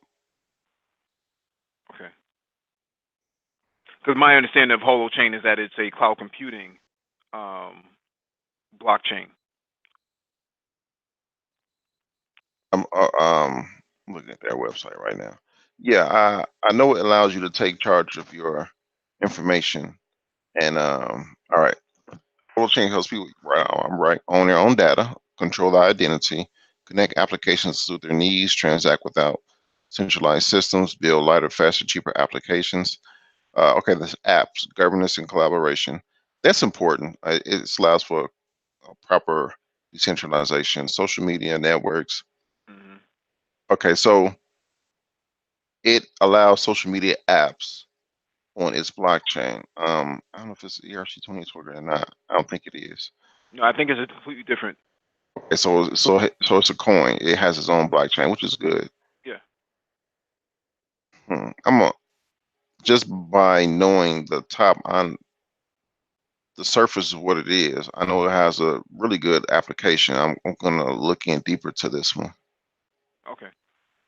Let me jump to this next one real quick. This one is from cryptobriefing.com. Again, Bitcoin Cash USD technical analysis merging fork. Bitcoin Cash has a bullish short-term trading bias with the Bitcoin BCH USD pair testing back towards its current yearly trading high after a brief technical correction lower. The 4-hour time frame shows that BCH USD buyers are now firmly back in control of the pair following a bullish breakout above a descending pattern. Technical indicators on the 4-hour time frame continue to rise alongside the latest advance. Let me just pull this up. So this is the 4-hour time frame. So the highs were 316.7, 316.7, and lows were 308. A lot of is dollar will on? Because I want to know if this. Yeah, I'm here. Yeah, I was here though. What is this looking like to you? When I get to my trust, I'm gonna bring up Bitcoin and the dollar. But my position is the dollar is strong, has ways to go, and I disagree with the analysis of both of these two charts that you put up. Okay. I would not bet against the dollar. And when you see something quoted, like in this case, Bitcoin or /USD, and the other one Holo /USD, the dollar strength is a deterrent to Mm-hmm. the thing going higher. So if you are of the camp that believes that the dollar has a significant amount higher to go, then you wouldn't think that you wouldn't bet against that. So betting on this would be betting against the dollar. Mm-hmm. And so I wouldn't do that. And so when they say that it's overbought right now, they're right. I say if you would be safer waiting for the price to go into oversold conditions, and then at that time see if it makes a lower low. So if it drops, if the momentum indicator drops down to, not if, when the momentum indicator drops down to oversold, then you can see at that point if it made a lower low. You put a trend line up and you see what happens. Does it break the trend line and go higher, or does it go south and make a lower low? But I wouldn't bet against the dollar. And when we get to the open section, I can start with the dollar, and then you can see what I'm talking about. All But right. yeah, that wedge that they put up, in my opinion, the important thing is the floor. When Bitcoin broke through that price floor and made that steep drop, until we go back up and cross above that level, I'm not impressed with any of these moves until that point. Yeah. All right. Let me get to this next one. This one's from CNBC.com. Man of Tomorrow sent this one in. AT&T sells Hulu stake, valuing the video streaming company at $15 billion. Hulu has repurchased AT&T's 9.5% stake in the business for 1.43 billion dollars, giving the streaming company a valuation of $15 billion. The transaction, announced on Monday, indicates that Hulu continues to gain popularity even as the market for over-the-top content becomes increasingly crowded. The valuation is a big step from November, when Disney said in a regulatory filing that the company was worth $9.26 billion. Hulu was owned by a group of media companies, including Comcast, which owned 30% of the company before today, and Disney, which owned 60%, including 30% gained in its recent acquisition of Fox. AT&T said it will use proceeds of the transaction to reduce its debt. AT&T purchased Time Warner last year, giving the company ownership of HBO, which has its own streaming offerings. Dollar Will, you used to work in media. What's your take on this? I'm sorry, I was in the chat. Of ATT got better things to do with their money. Why would you have money invested in a subscription-based company when people are about to lose money? They're going to start pinching pennies, and Hulu is not a necessity. So I think it's a smart move on AT&T, and I think their shareholders are going to like this decision. That's good management. I know, you have anything to say about a streaming service like this? Yeah, these streaming services are exploding. You got Hulu, you got YouTube, you got, the option to pay for YouTube. You got Netflix, you have uh, Disney coming out with theirs, you got Apple. It's becoming a crowded space. Hmm. Yeah. I always like Hulu just based on the fact that the way they delivered their content. I like Netflix too. Don't get me wrong. I own I use both services, although I don't use it frequently. I use YouTube as my primary service, YouTube TV that is. And in my experience, it's just a matter of content selection, right? What you're looking for. If you're into like a lot of sitcoms and rom-coms and things like that, yeah, Hulu kind of works just fine. Um, you really don't need to pay for services like Comcast or AT&T Uverse or whatever it is that they offer in terms of TV broadcasting. I haven't watched TV in years. I can't remember the last time I've actually picked up a remote and sat on the couch and actually watched TV willingly. Like there's really nothing on TV to watch anymore. I mean, if you have a decent internet service, Hulu, Netflix, and maybe even YouTube. I use YouTube for sports, right? I use YouTube TV for sports, baseball, basketball, and football. So therefore, I don't have to buy an NBA League Pass for like $200. I can just pay $35 for YouTube TV, and I can see all these you know massive selection of sports that I typically would not have had if I paid for Comcast, like $300 a month for Comcast with weak TV selection that I don't even watch. What's the point? Yeah, I remember I was talking to you the other day. I looked at TV. I don't look at TV as much either. I looked at TV and I just felt this irritation just come over me. Like I'm not learning anything from this. This like what is this? This it just felt old, outdated, uh, archaic. Hmm. But I use YouTube as my primary source of content because even though you have the type of videos that's on YouTube, all these type of videos, you do still have educational things, alternative media that you can get from YouTube. And I do watch Netflix. I like sci-fi, Hmm. and Netflix has sci-fi, and that's it for me. To be honest, that's what less than that's way less than what you would pay for cable package. On top of the fact, Lionel, that you can take your phone or your tablet with you. Like when I was at the airport, I was watching a game, and I can pause the game, and then when I get on the plane, I can restart watching that game.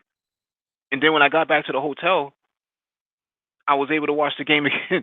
It was amazing to have that sort of flexibility. You wouldn't get that with regular TV. You know what I'm saying? So I see TV as a dying breed.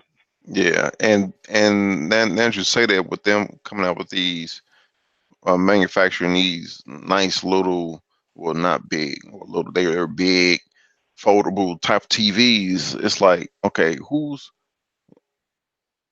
why are you buying this stuff? To me, that's to me. I don't have a TV. I don't own a TV. You know, pun, sway, Kanye, whatever you want to input there, but I don't own a TV and I have my computer and YouTube. I got my videos. I look at my educational videos so I can stay current on current events. I have my Netflix, so when a new show of actually, to be honest, the last season of Expanse I watched on YouTube. So I don't know. YouTube got a few sci-fi coming out, Carbon, Alter Carbon season 2, that type of stuff I watch. So yeah, I watch it on Netflix, but other than that, I don't need all this stuff, man. Hmm. Yeah, Doc. and I want to add what's the brother in the chat, Sal Chi. If I'm pronouncing your name wrong, you're gonna have to join the panel one day and tell us how to pronounce it. But he brought up that Disney is entering into the streaming service as well, and as we know, Disney owns ABC and ESPN. Now, so you got ABC News, ABC Sports, ESPN 1 and 2. Now, imagine if Disney was to hook up with NFL Network, that would crush a whole lot of cable companies right there because money, a lot of people are watching news and sports. And so, Disney, that we watch that Disney deal. Some of these somebody's gonna die. One of these streaming services is gonna die.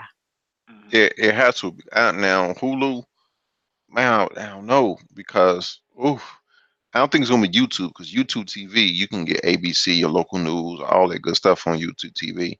Netflix is, they keep canceling all these good shows. Everybody like Hulu. I haven't had Hulu in years. So I can't really speak on Hulu. I, Apple TV, I would not get. Apple irritated me with highly irritated me. I hope it dies. But yeah, Disney they own a lot of rights to a lot of places. mhm. I was just going to bring up that Apple is looking to, embed themselves even deeper into the streaming market. So I can't see them going away at this point. It's a big revenue generator for them. Yeah, it would be a good move for Apple to jump in and buy a couple of these services and just absorb the loss, just to maintain that brand name. Yeah, Because I would. Apple has to do something with this money, as opposed to sit and watch the money just disappear, the stock value just disappear in smoke. They gotta sell some shit. Look for companies to start selling shares too. Two Mhm. things you should look for in the coming uh, weeks, months. One, companies going to start selling shares. Two, this is going to freak people out. Dividend rates are going to start getting cut. Mhm.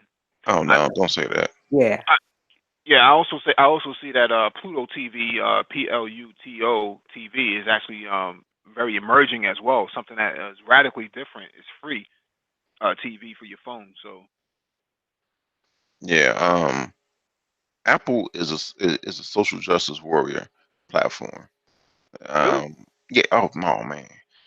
When they keynote, when they introduced the Apple TV, it was none but SJW content that they had that they were going to feature. Nothing but um YouTube TV. I got an email from YouTube saying that they're adding HGTV or something else because of either a merger or something. And they have Curiosity Stream. You have the option to upgrade to Curiosity Stream, but you might as well just go to Curiosity Stream and do that. But yeah, yeah, yeah. I don't. I'm not a fan of Apple's streaming service at all yeah. because Oprah got that. She's coming out. For an example of why I said that, Oprah coming out with something that's on Apple TV, and it's going to be talking about toxic toxic labor. Get the fuck out. Well, I think black people missed out on a big opportunity with having, Bob Johnson and BET not moving to a streaming service early on in the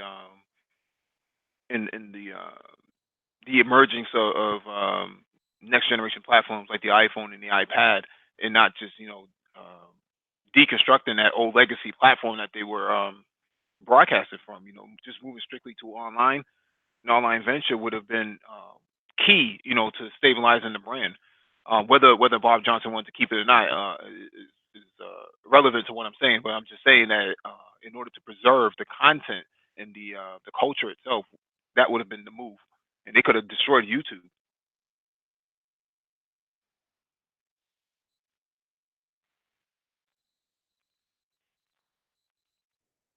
All right, let me get to this next one.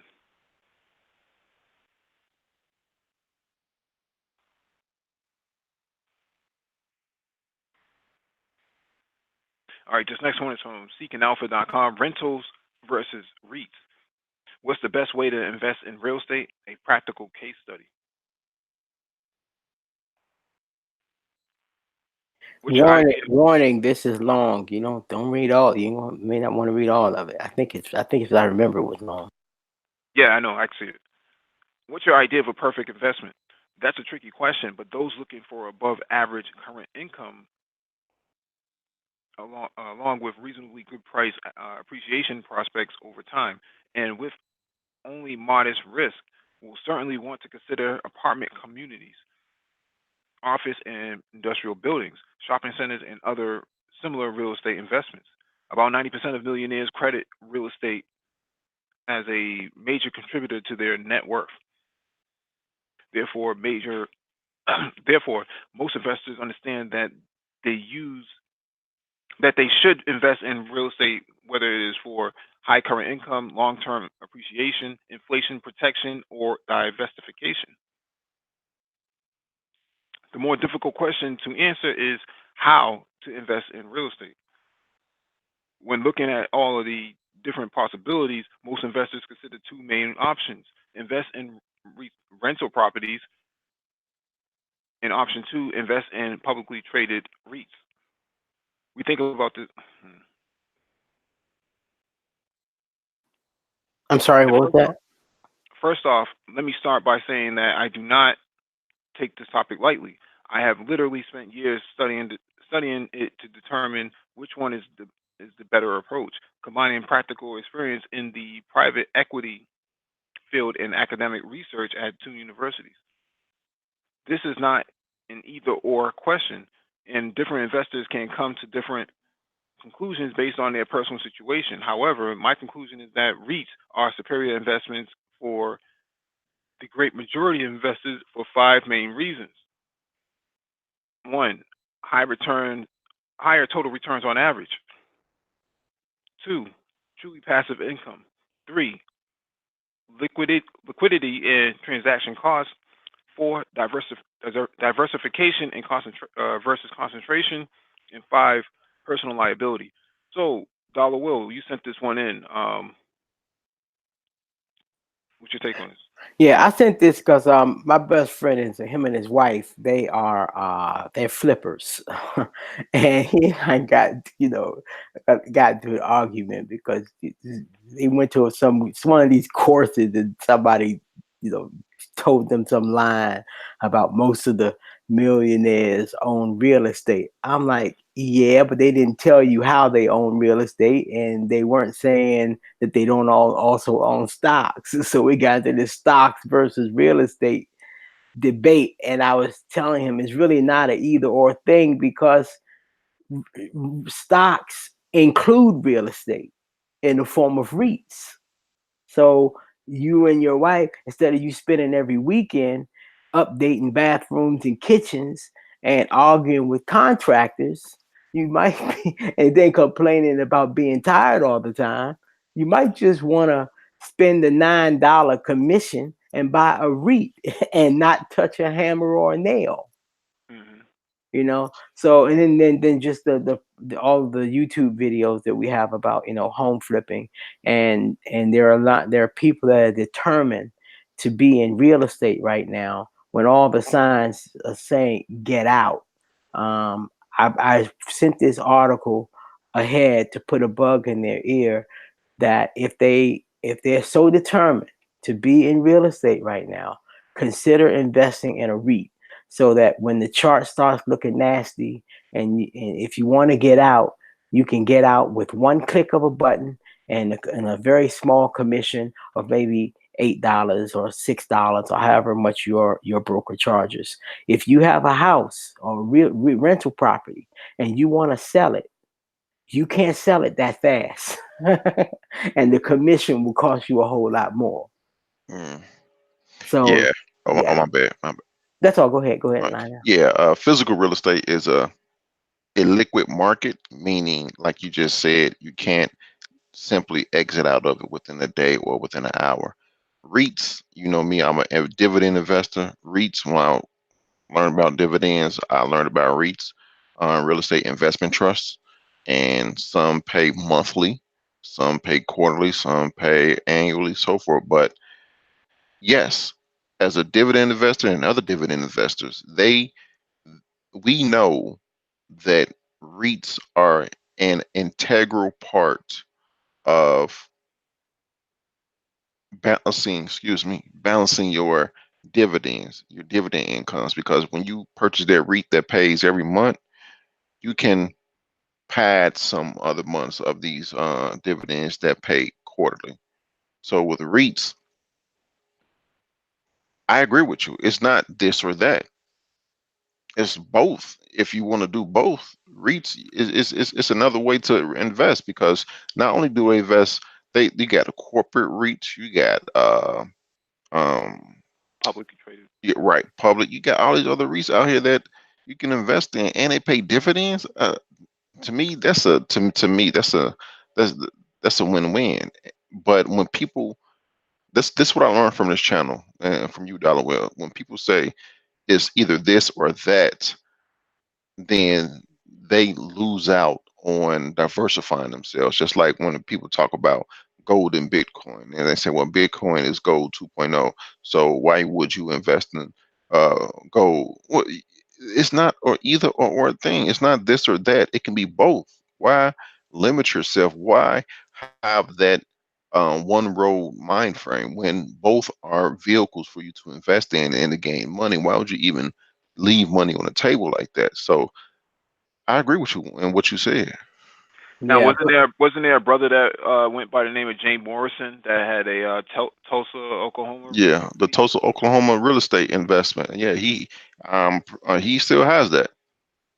yeah, and because I am bearish this market, and it's nothing, I have nothing negative to say about the brother. Okay, I Mhm. support his zeal. Okay, but as a technical trader, I think this is the wrong time. I wouldn't buy real estate right now with your money. Because I mean, and in those REITs right now, what's in those REITs is shopping malls, like we talked about, how they're going through tough times. There are big multi-unit apartment buildings. That's what's inside of REITs. But regular, home, I know not really so much homes, but big condos and different things like that. So, but the beauty of the REIT again is speed. You can get in and out. But the beauty of real property is you can get a loan, a huge loan, and can control a large piece of property with just 5% down. So there there are advantages to both. And some people just feel better being able to drive down the street and point and say, "That's my house. I own that." And they don't get the same satisfaction from just owning a symbol that represents some property that they never get to see. Yeah, the So euphoria is not there. yeah, and Right. that psychological component is important. I just passed that article on just to let people know that there's another way to do it. If you want to get when the time is right, and that time, in my opinion, is not now. That you can get in real estate without having to deal with tenants and repairing stuff. You can just buy a REIT, and you can still get the stock price appreciation, Hmm. and you can get the dividend when the time is right.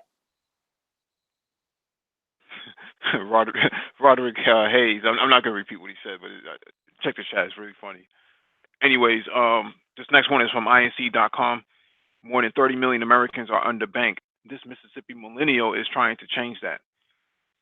Sheena Allen grew up in a one bank town where lots of people relied on payday lenders.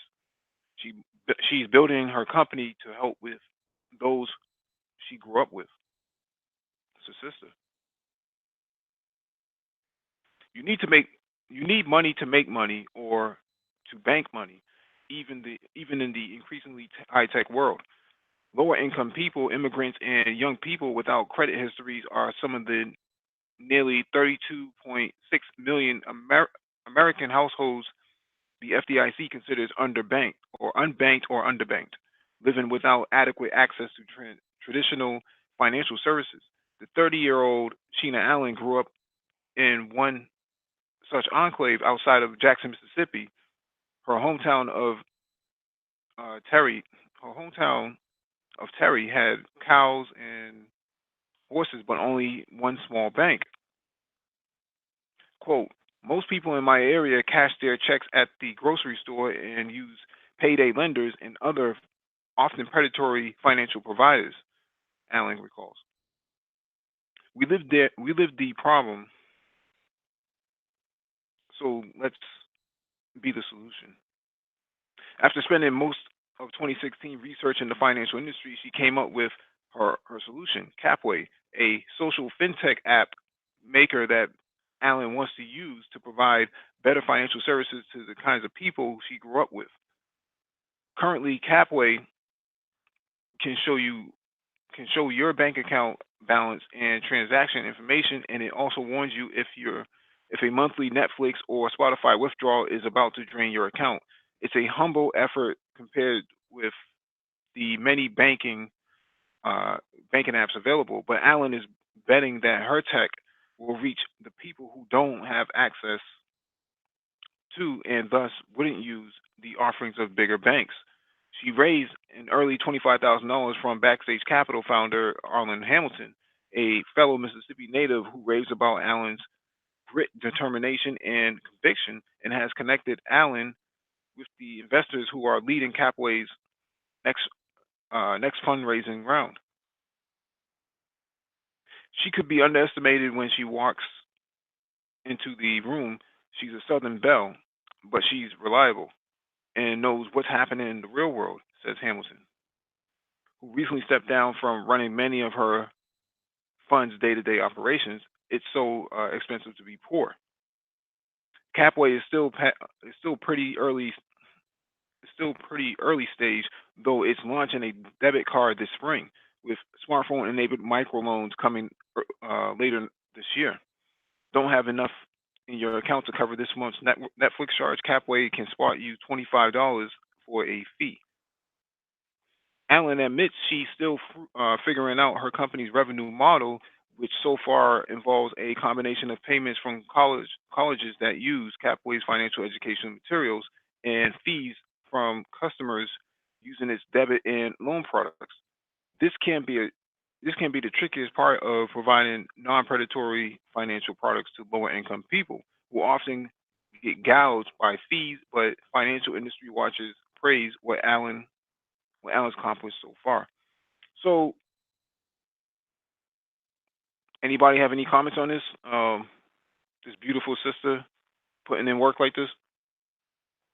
All right, I give a hand clap to her because that is what we expect out of black women. Hmm. Um, as far as these predatory loans, these payday loans, they are prevalent in the black community. Now, albeit black community is all I know, uh, but they are prevalent and they're not owned by black people, they're owned by Middle Eastern people. And the percentage, Dollar Will, remember when it was a couple months ago and we talked about these Dollar General stores and it's still funny to this day. And you said that if you go in there with a calculator and you calculate what you would get for the prices you get, Yeah, a yeah, pop you got. or a soda. Yeah, they use odd sizes, so you have to calculate the price per ounce until Right. you know what you're really getting. And so they capitalize profit off of the fact that we don't know math. Right. So these predatory loan places, they say, well, you can get your money now, and they're capitalizing off that immediate gratification. But on the back end, you have to pay these absorbent percentage prices on the money you get, and all of a sudden, after a few months, you'll find yourself owing them, and you'll find yourself where your entire paycheck goes to them.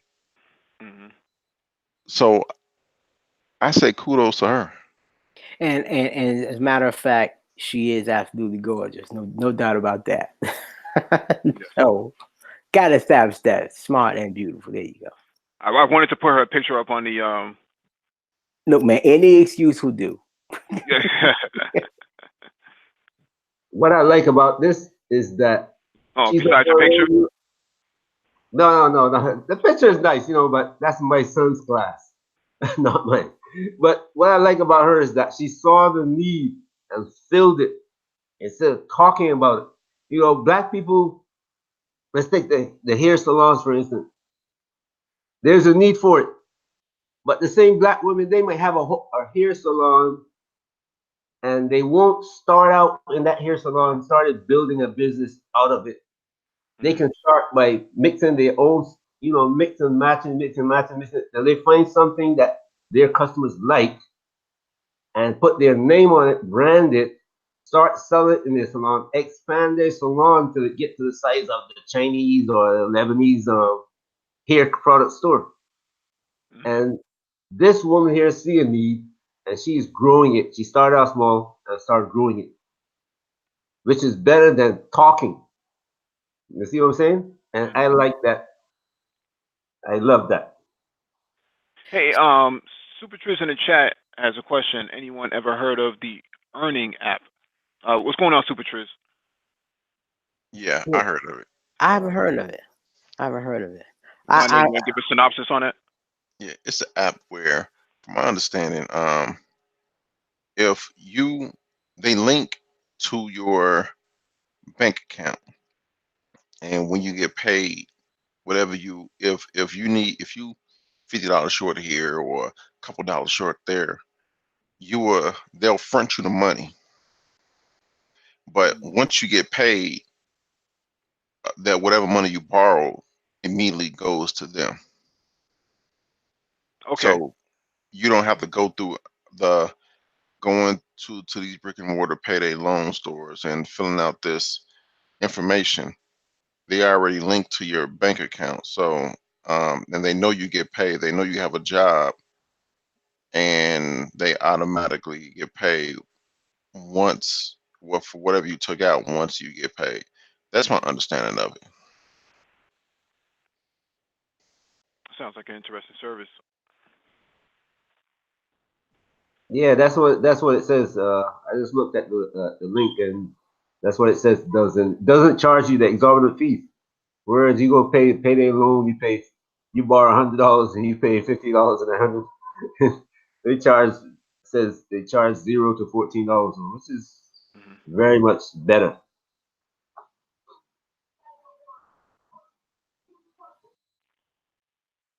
All right, this next one is from Boston.com. Trump administration seeks to boost opportunity zones. The Trump administration on Wednesday proposed new regulations aimed at making it easier for investors to take advantage of tax breaks for investing in opportunity zones in low income areas. The proposed regulations issued by the Treasury Department seek to clear up questions that were keeping some investors from using the tax incentives. President Donald Trump, speaking at the White House at a White House press conference or a White House conference to promote the program, said governors in all 50 states and U.S. territories had designated 8,700 neighborhoods as opportunity zones, making these economically depressed areas eligible to be used for the federal tax incentives. The program was included in the $1.5 trillion tax cut legislation that Trump pushed through Congress in 2017.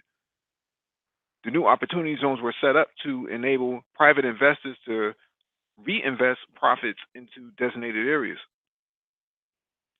The investors can get a tax benefit by deferring their capital gains taxes invested in the zones until 2026. They also get a discount of up to 15% on the capital gains profits invested in the zones and may pay no capital gains taxes on investments in zones held for at least 10 years. However, the government found that the use of these benefits were being limited because of concerns of how the tax rules would be interpreted. The proposed regulations unveiled Wednesday are designed to clear up the confusion.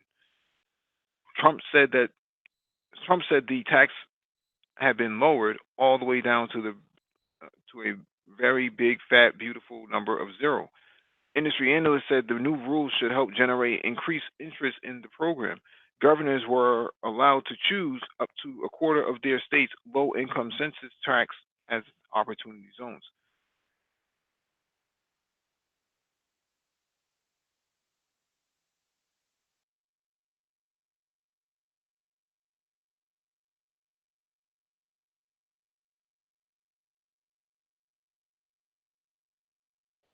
Hello? Hello? Yeah. I hear you, Lionel. You Hey, still there? Mike, you there? I think he I don't hear Mike. DE, you there? no, I Yeah, don't hear him either. I Mike either. Okay, so Yeah, we can all hear each other, but we can't yeah, hear you, Mike, if you can hear us. yeah. I Now, think it's his on connection. yeah, on that article, I'll say I read something about opportunity zones. I need to check this. This sounds too good to be true. We did a But whole hangout on Saturday. I don't. I'm sorry. Say that. Say it again. We did a whole hangout on it on Saturday. It may have been where I heard it, or maybe let me say what I heard. Maybe I heard it on the Hangout, or maybe I read it somewhere. That you can take, let's say, a short term. You can take a gain in the stock market, and you can reinvest it into an opportunity zone, and postpone that tax. Is that true? Yeah, that's what it seems to be when you read the article. But they're still trying to work out from what the article says. They're still trying to work out exactly what can and can't be. But that's the way the article is written, and it seems like the IRS interpretation of the rules is what they're trying to work out. Yeah, well, I'm gonna dig into this some more because, and I again in the article I read, they had mentioned that they were coming out with some different ETFs and things like that where people can invest in opportunity zones via like I said, like an ETF or something. And if there's a way to invest in an opportunity zone in, let's say, something like the consumer staples sector, that would be like a grocery store and a food desert. um, the way that markets kind of move, like sectors move together pretty much. And in this downturn, the grocery store sector is going to be pretty strong. I don't think those stocks are going to take a beating. I think they're going to be okay.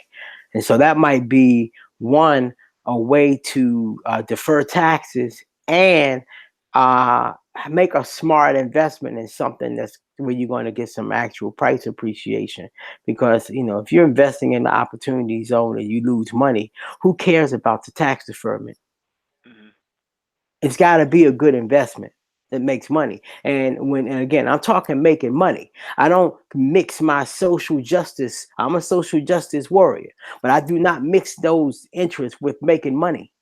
Charity is one thing, business is another.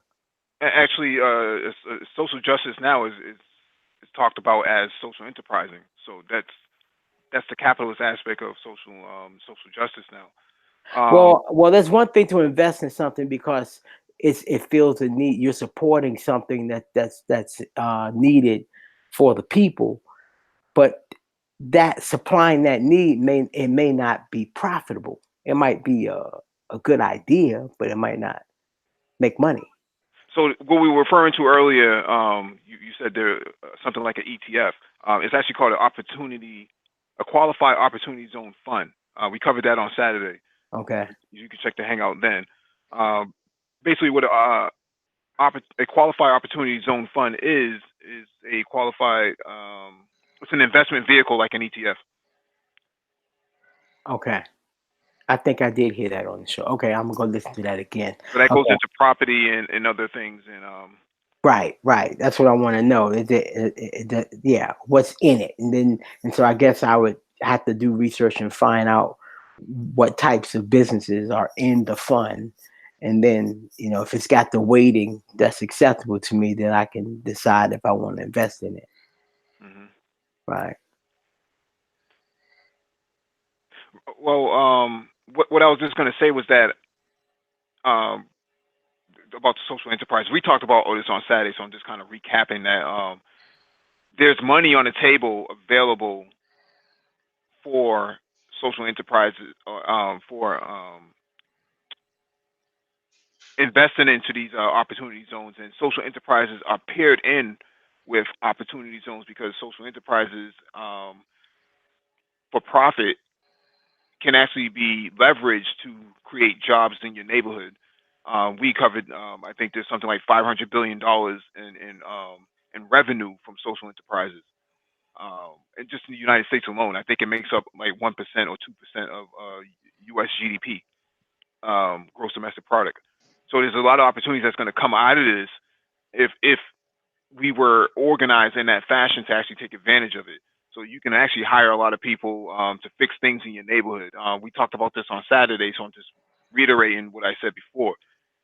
There was a trash problem in the neighborhood where people kept throwing things on the ground, and the question was, well, how come the neighborhood is so dirty? Well, the neighborhood is dirty because there was no trash cans.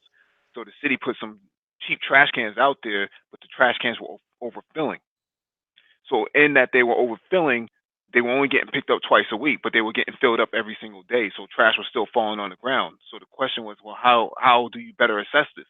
Someone came up with a solution to create a new IoT based trash can. The trash can actually has a solar panel, it has a scale, and it has a Wi-Fi antenna. And what it does is the scale calculates how much weight is in the trash can, and it sends a signal out that is powered by this solar panel in the battery that sends a signal out to the city sanitation that says this trash can needs to be emptied, rather than the city driving up and down the street burning gas and doing nothing every other day. They know exactly which trash can is filled and how frequently it needs to be changed. It needs to be changed. So that solved a big problem in just about all over the city. And now they're expanding this all over the country, if not all over the world. So what I'm saying here is that's a social justice. Um, that's a social justice initiative that went out, and the impact was that the neighborhood is now cleaner, and they also made profit by selling it to the city and state government.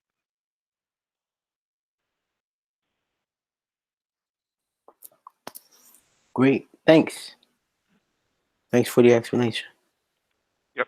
So social enterprises can actually be nonprofit and profit, but Africa is actually looking to build a lot more social enterprises rather than bringing NGOs, which is non-government organizations. So social enterprises would actually get the funding that most NGOs actually get. So when it comes to infrastructure development, that's what that comes into all of this. A something as simple as a trash can doesn't sound like much, but that's a part of micro infrastructure development. City furniture, street furniture, and things of that nature is a part of infrastructure development. I know Lionel talked about this maybe last week as well on a hangout that they have these JC Decor enclaves that people stand in waiting for a bus, and most of them are all broken and beat up in predominantly black neighborhoods, if I remember correctly, Lionel. Yeah, yeah. Guys go around just bust them and just for nothing. And those can be fixed. Yeah, absolutely. I would actually replace it with bulletproof glass, but that's a whole nother. You won't be breaking that.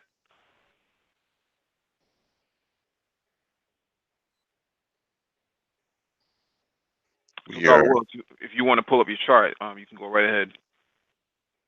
Okay. yeah, and after Dollar Will charts, I want to say something. Okay. Okay. Let's see. Can everybody see this chart? I can Yes. see it. Go ahead. Good. Good. Okay. So of course we're going to start with the U.S. dollar. All right. Let's see. What we have here is a weekly chart. It's low here is the dollar's rise starting in August of 2011. This horizontal line is the peak price in December of 2016. I'm gonna zoom in on that level. Let me see.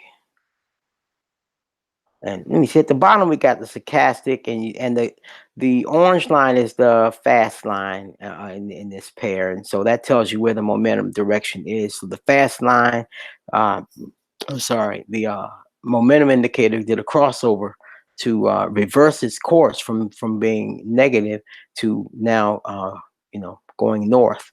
That's a strength indicator. And on this stochastic oscillator at the bottom, readings at 80 and above, that's overbought. Readings at 20 and below is oversold. We're currently at around 69, so that's clearly below 80. And this thing has gone as high as 90, 91, almost 92. So we got a good ways to go. And here's the horizontal line here. And the peak was December 12th, 2016. We had a break above, just I say the point where I got my little cursor right now, which takes our current price. Our current high is 1.0159. That would take you all the way back to this big candlestick, this wick right here in March of 2017. So this is why I get angry with people on the news, because they could tell you all this trivial information, but they don't tell you that the dollar just went through a high here and the dollar has not been at this peak price in over 2 years. That's significant. And we have this positive crossover on the stochastic, which also says we got higher to go. This high here from December of 2016 is crucial. That people that are long oil, long gold, that like to bet against the dollar and buy a cryptocurrency that's paired against the dollar, they need this dollar to die. They need this thing to start going negative. And I'm telling you, it ain't gonna happen. It's gonna go higher. It's gonna take out this high right here. And that's gonna make everyone refocus and accept that the trend that started in 2011 ain't over. It ain't over. We have a good amount to go. Um, we could end up going as high as this, approaching, challenging this high here. I think we're going to take this high out. But just suffice it to say, when we break through this line from of resistance from December of 2016, it's going to freak out all these automated computers, because they're going to have to change. Those automated computers are going to have to change their bias about the macro economy, and they're going to have to become long dollar, which is going to put negative pressure on gold and energy and all the other currencies, most of the other currencies in the world, like the British pound, the yen, the euro. It's going to stress the heck out of those currencies. So that's the first perspective. I like to start with the dollar. Now we come to Bitcoin. Now with that, so I will confess I'm biased. I'm biased by what I see on the dollar chart. So if you ask me if I want to bet against, if I want to go long Bitcoin, you're asking me to go against the dollar, and I just explained why I'm not going to do it. Okay, so we got here, we have, this is the low when the Bitcoin rise started, and that was in December of this past December 2018. And this black horizontal line is the floor that Bitcoin went through at 57.96. So I don't care what it does until until it goes above this, which is not, I doubt. I believe this flip here is real. This is I just like to adjust the time to fit the length of the trend. But let me go to something like a weekly or something in daily and see what the stochastic. Now, the stochastic is at that touchy area of 79. It's not at 80. It's almost at 80, but it hasn't flipped. So, okay, so somebody bullish Bitcoin would say, okay, well, dollar, the stochastic indicator has not reversed, so it could go higher. And they're right. They're absolutely right. So at this point, we have inconclusive. So, I guess the bullish person would say, no, dollar, we're bullish until we're not. And I'll say, you're right. But I'm not going to bet money on their point of view. I think that the good money was made during this run up here, and to put money in it now, I wouldn't do it. So that's my view of Bitcoin. And here's another argument against my point of view. Is someone who's bullish and they're a technical trader, they will say, look, dollar, the on the daily chart, the stochastic is cross positive, it's going higher. I go, okay, we'll see. I still, I don't have any money in it, but I think it's I don't think it's a smart bet that it's going to go above this and keep going higher. I'm not buying it. Let's see, coming on down to the Dow. The Dow is the industrials, and think about it. That's just what it says. It's got, the big industries make big things, that move big economies. Let's see, what am I looking at? What time frame is this? 21 minute. I don't even know why I was looking at that. Let me go to the daily. Still, it looks got a positive here, but we are in the overbought area. It could go higher, but I'm trying to see what is this horizontal. I think this is this horizontal was this was the high back in January of last year that I thought was the high, and I was wrong. The price came down, went through, and it broke this trend, this trend line you see diagonally. It violated that.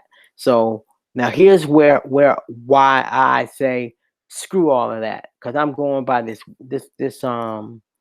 weekly chart. I think we had a flip on the weekly. Yeah, we did. Oh no, we didn't. So we'll see. But I just can't do it. I can't do it. But even if this goes higher, let's say the Dow goes higher and it makes a new high.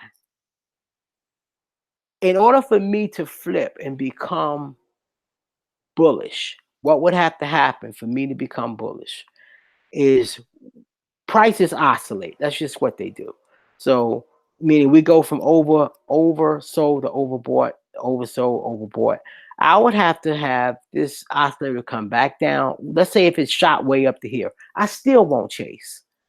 I'll go, okay, you got me. You guys made your money, but we'll see if it lasts. Now, if we come back down to oversold state and the oscillator flips to go north again, like the fast line goes above the slow line down in this oversold area, and we have not made a lower low, then I would have to change my view at that point. So one of the things as a technical trader you have to condition yourself to do is not chase. There's certain setups that you don't feel confident about. You have to get comfortable sitting on the sideline, or you can ride, or someone that's a little more courageous than I am would say, okay, I'll buy it right here, but as long as the price stays above this red line, I'm rocking with it until it drop. I'm not going to sell or be bearish until it breaks this diagonal support. I can't argue with that logic. That's sound. So I can see someone riding it, price pops up to here, then they say, okay, the stochastic has gone negative, I'm getting out, and then they just sit out for the time it takes for the oscillator to go from overbought to oversold. And if it makes a lower low, then now that would be the second time.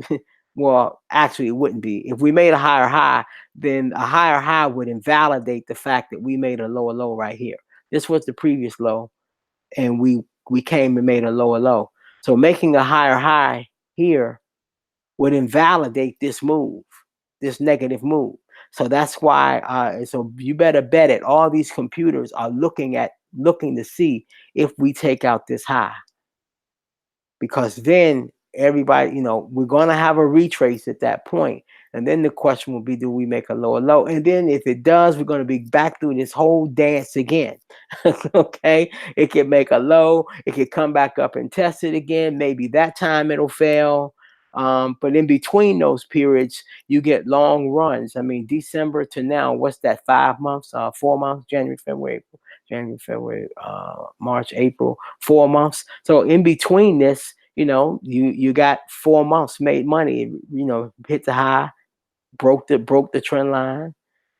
You rode it back up for 4 months. Even if it flips right now, the people that rode it high, if they acknowledge this support as meaningful and get out when the price drops below it, it doesn't really matter at that point whether I'm right or the bulls are right. If the person that's long right now is disciplined enough to get their H out when the price violates this line, then then they will have gotten the best of all worlds. They would have ridden it down and ridden it up, and then they'll be positioned to make big money as we go into a death fall. But I'm betting on a death fall.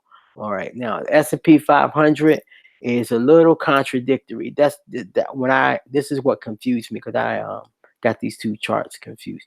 I'm looking at the weekly chart, S&P 500. Again, the S&P 500 is the 500 largest companies publicly traded, meaning on the stock market, largest U.S.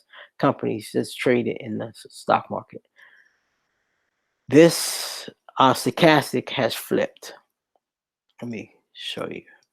Okay, you can kind of see it, that the orange here has flipped. The fast line is flipped. So we gotta flip there, and you got a red week, but we didn't make a lower low yet, and we didn't violate the trend line yet. So next week is going to be crucial.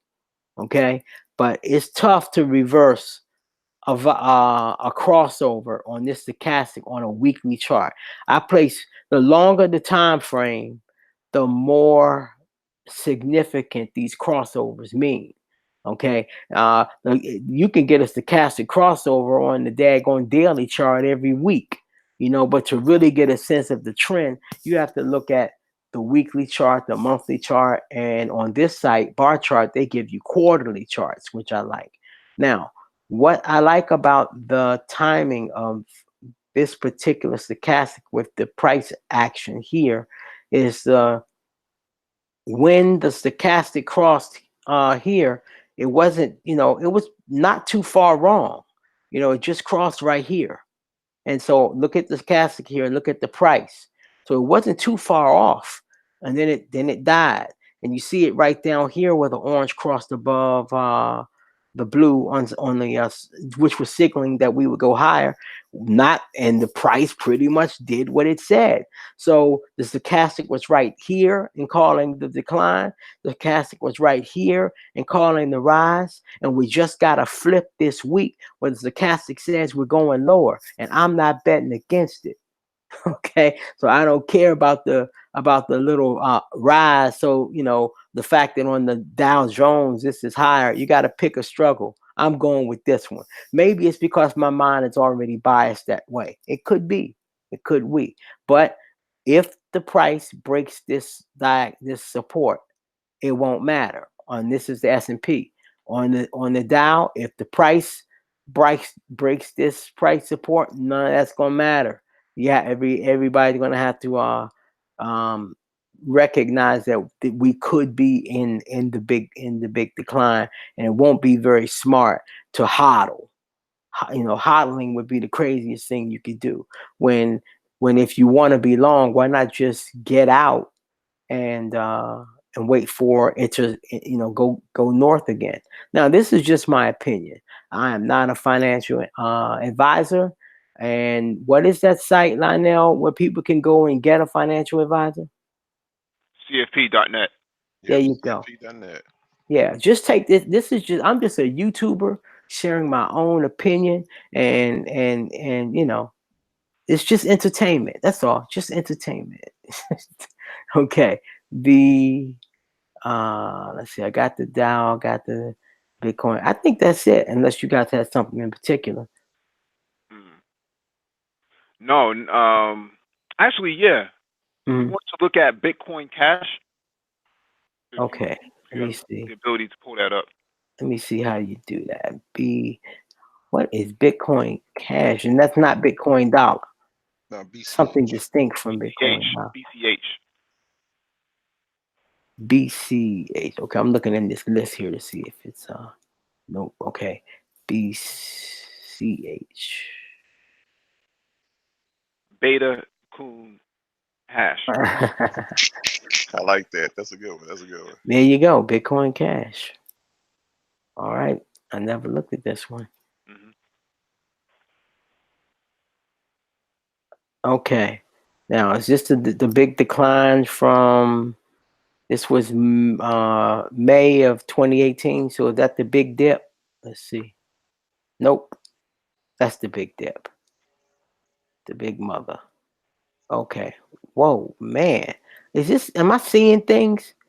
Is this high 4 million? Nah, that's 4,000. Okay, let me make this. I can't. I need some glasses. Yeah, okay. Yeah. Man, I was about to die. I was about to die on the brain trust. Man, Time, man, shoot. shit. You can't die in the brain trust, man. Yeah, this would have been like they call it the Dollar Wheel Memorial Show. I would have. Bad. We would have to eject you from the panel. Yeah, Right. man. Okay, all right. Okay, now they look very similar to the other. Why? Because they're both are expressed relative, their value expressed relative to the US dollar. So the dollar is punishing it still. So you got the same kind of thing here. Let's see.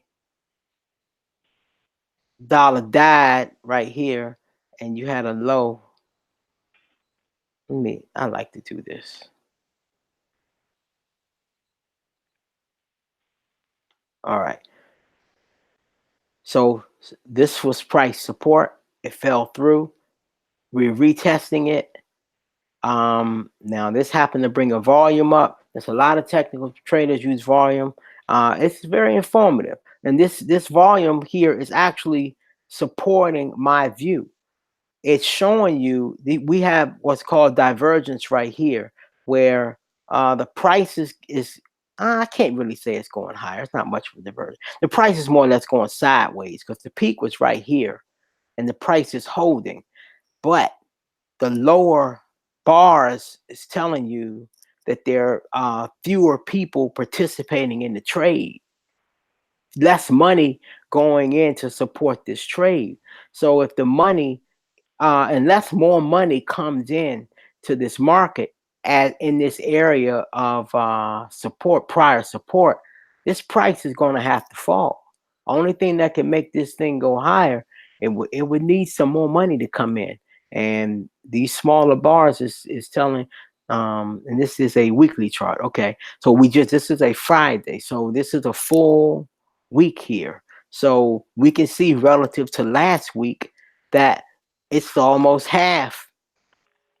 So people are smart money is saying, hey, we've already made our money in this. Let's get out. And you can see the body on this candlestick for this week is very small. This the green part is very narrow. So it's been trading in a narrow range this week.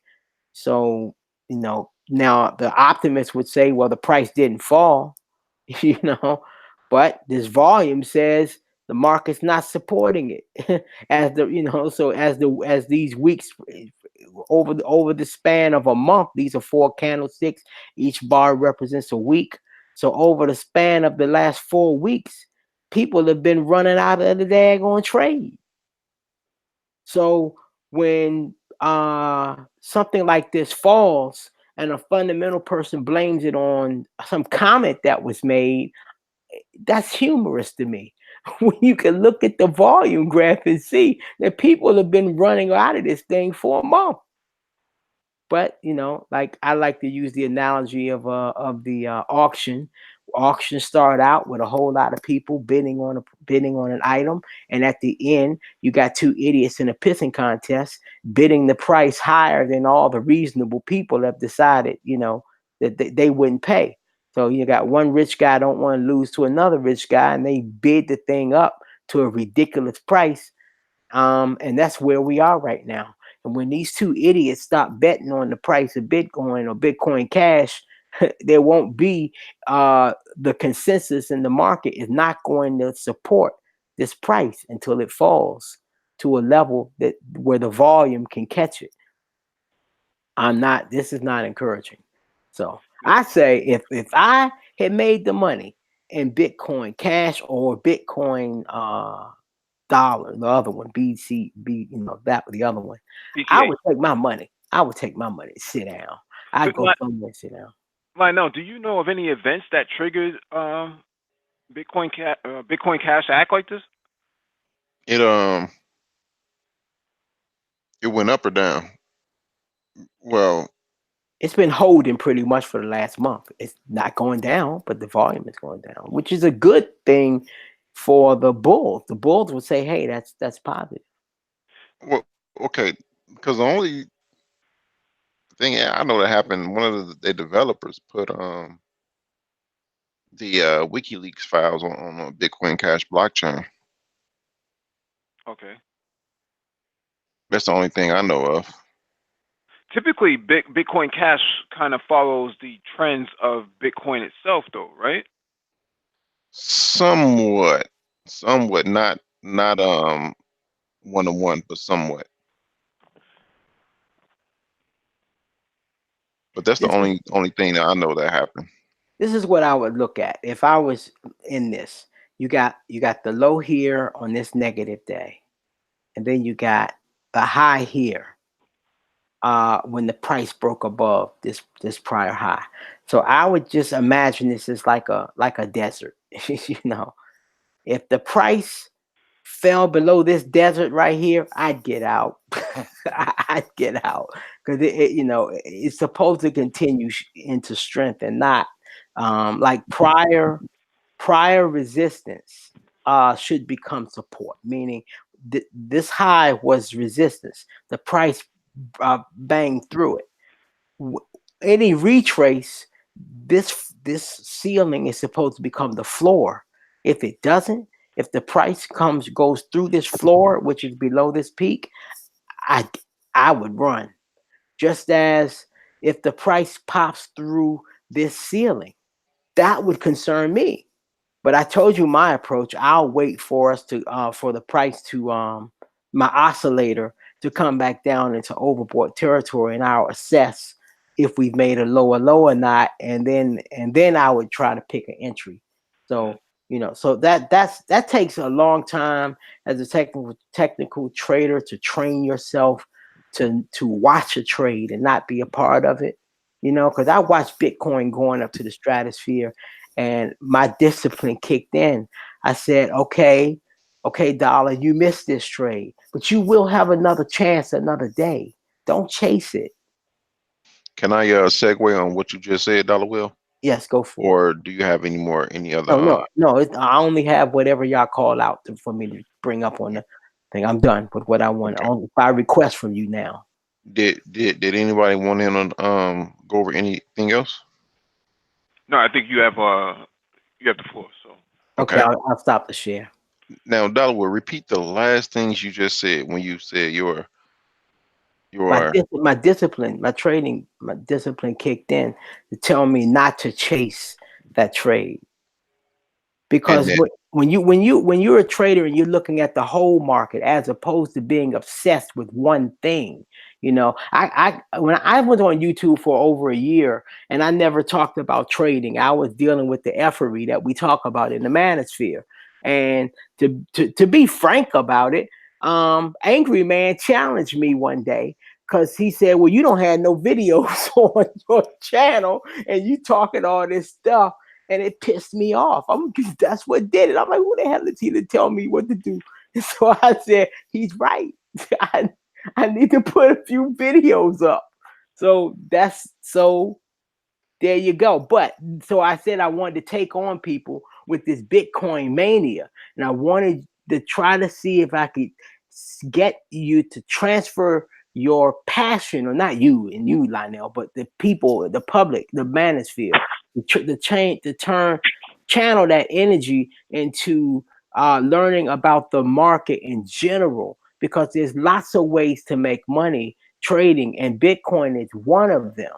And so that's that. And because I didn't have that tunnel vision that it was, if I'm not in Bitcoin, I'm not doing anything. That so right. So that kicked in. It made me just watch. And I called. I didn't say it on the week that it would fall. I gave a general area, and this was, I think, like November and December, before it fell.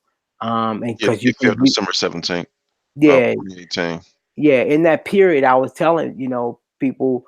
I think 2017. My bad.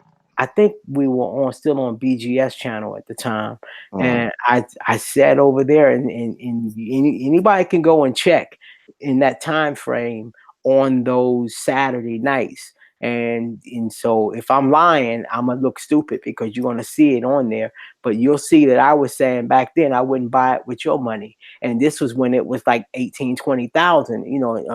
Zooming up toward that target, and I was calm in the saddle. Said I'll catch it on the rebound. I'll catch the next. There's always another trend. There's always another time. That's why, back to what I was saying on these charts earlier, I'll wait for the stochastic to go to the oversold state and I'll catch it there. Don't chase. Don't chase these charts. Don't chase that woman. There you go. Boom. Now now, now you said that there will be another time Yes. you'll catch it on the rebound. Yes. Recently there was someone in Black YouTube that Minister Jap, he put up a video talking about Bitcoin. The video is called Bitcoin Bees, and he was in this effort. He was trying to compare women with Bitcoin and how it's fake and these things like that. People listen to this. People listen to this, and people, if they want to admit it or not, people take these people advice, these the advice that, or they shape these people's decisions. And when you talk about an investment vehicle that, you want to say something, Mike? No, go ahead. Okay. When you talk about an investment vehicle that people can, and at some point in time, per the technicals, can invest in, and not only per the technicals, but per the Black Brain Trust, where we're telling you all where to go to, CFP.net, and we may tell you all what we're doing. I know, but when you throw an investment vehicle under the bus that can help thousands of Black people get out of debt, crushing debt, that's highly irresponsible.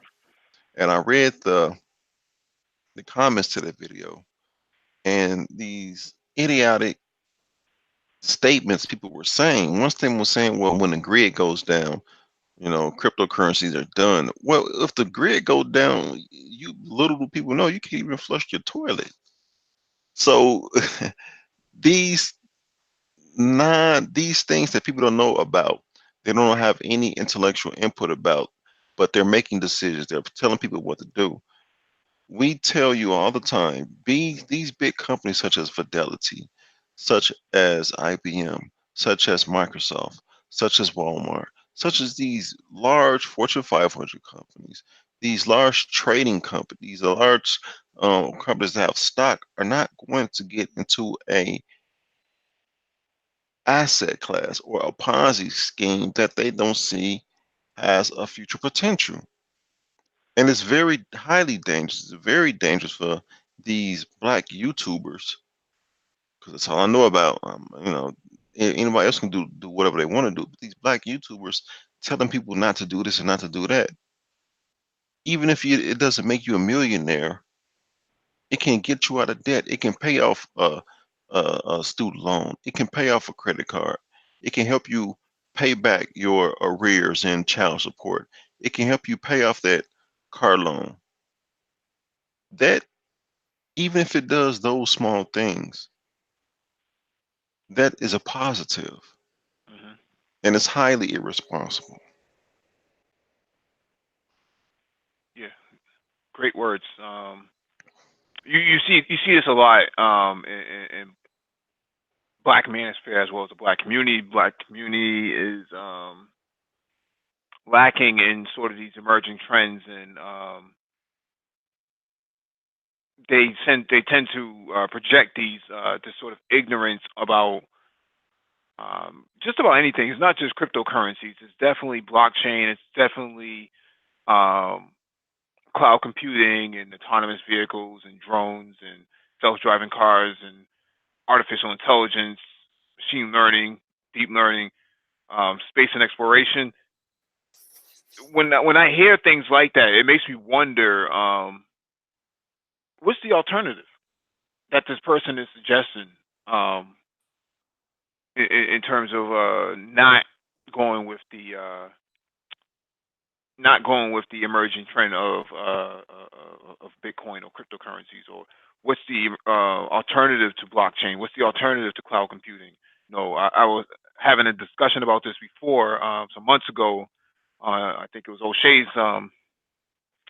Was it? No, it wasn't O'Shea's. It was Search for Huru, And this person from Africa said, why would you put your data in the cloud? You should own all your data. Well, you still own all your data. It doesn't matter where your data is. You still own it, right? There's this idea of just being reluctant to any information that comes about that could be advantageous to a lot of black people because you don't like it for your own biased reasons.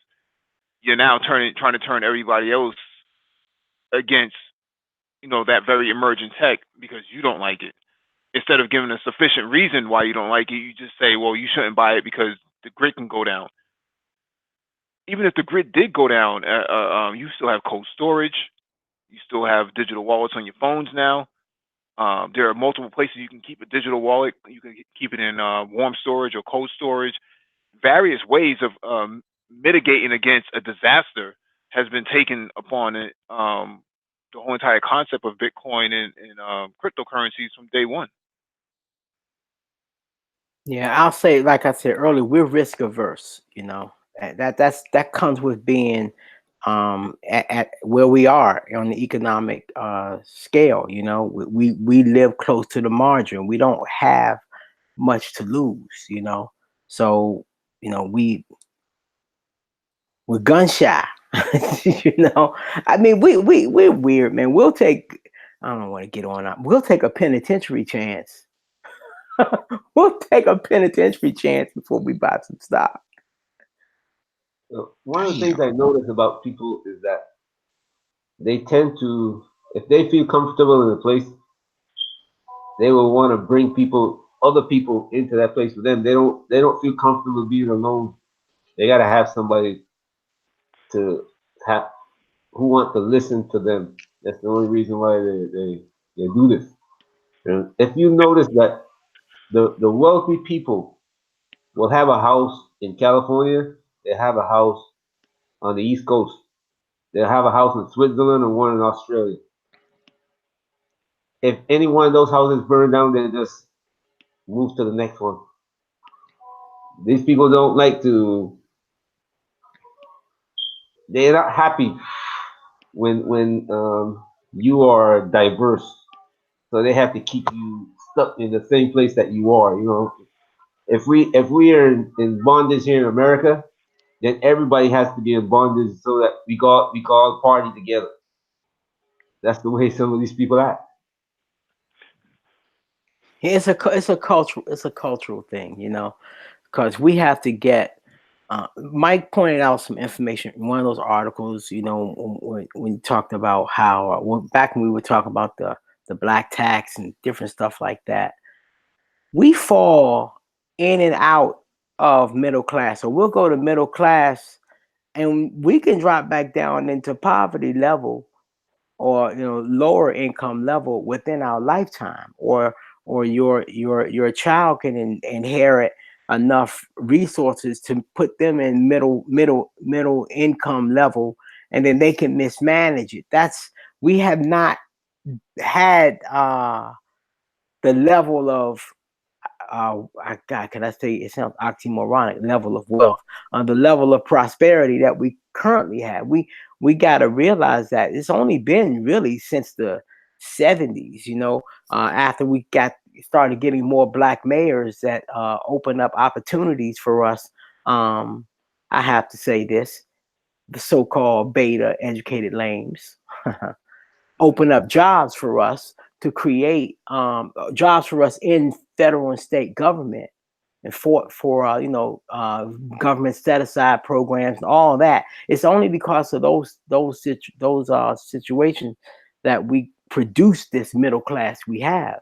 I repeat, the Cosby Show, when it came on, that was like aspirational. There wasn't the life that most of Black America had in the 80s when it came out.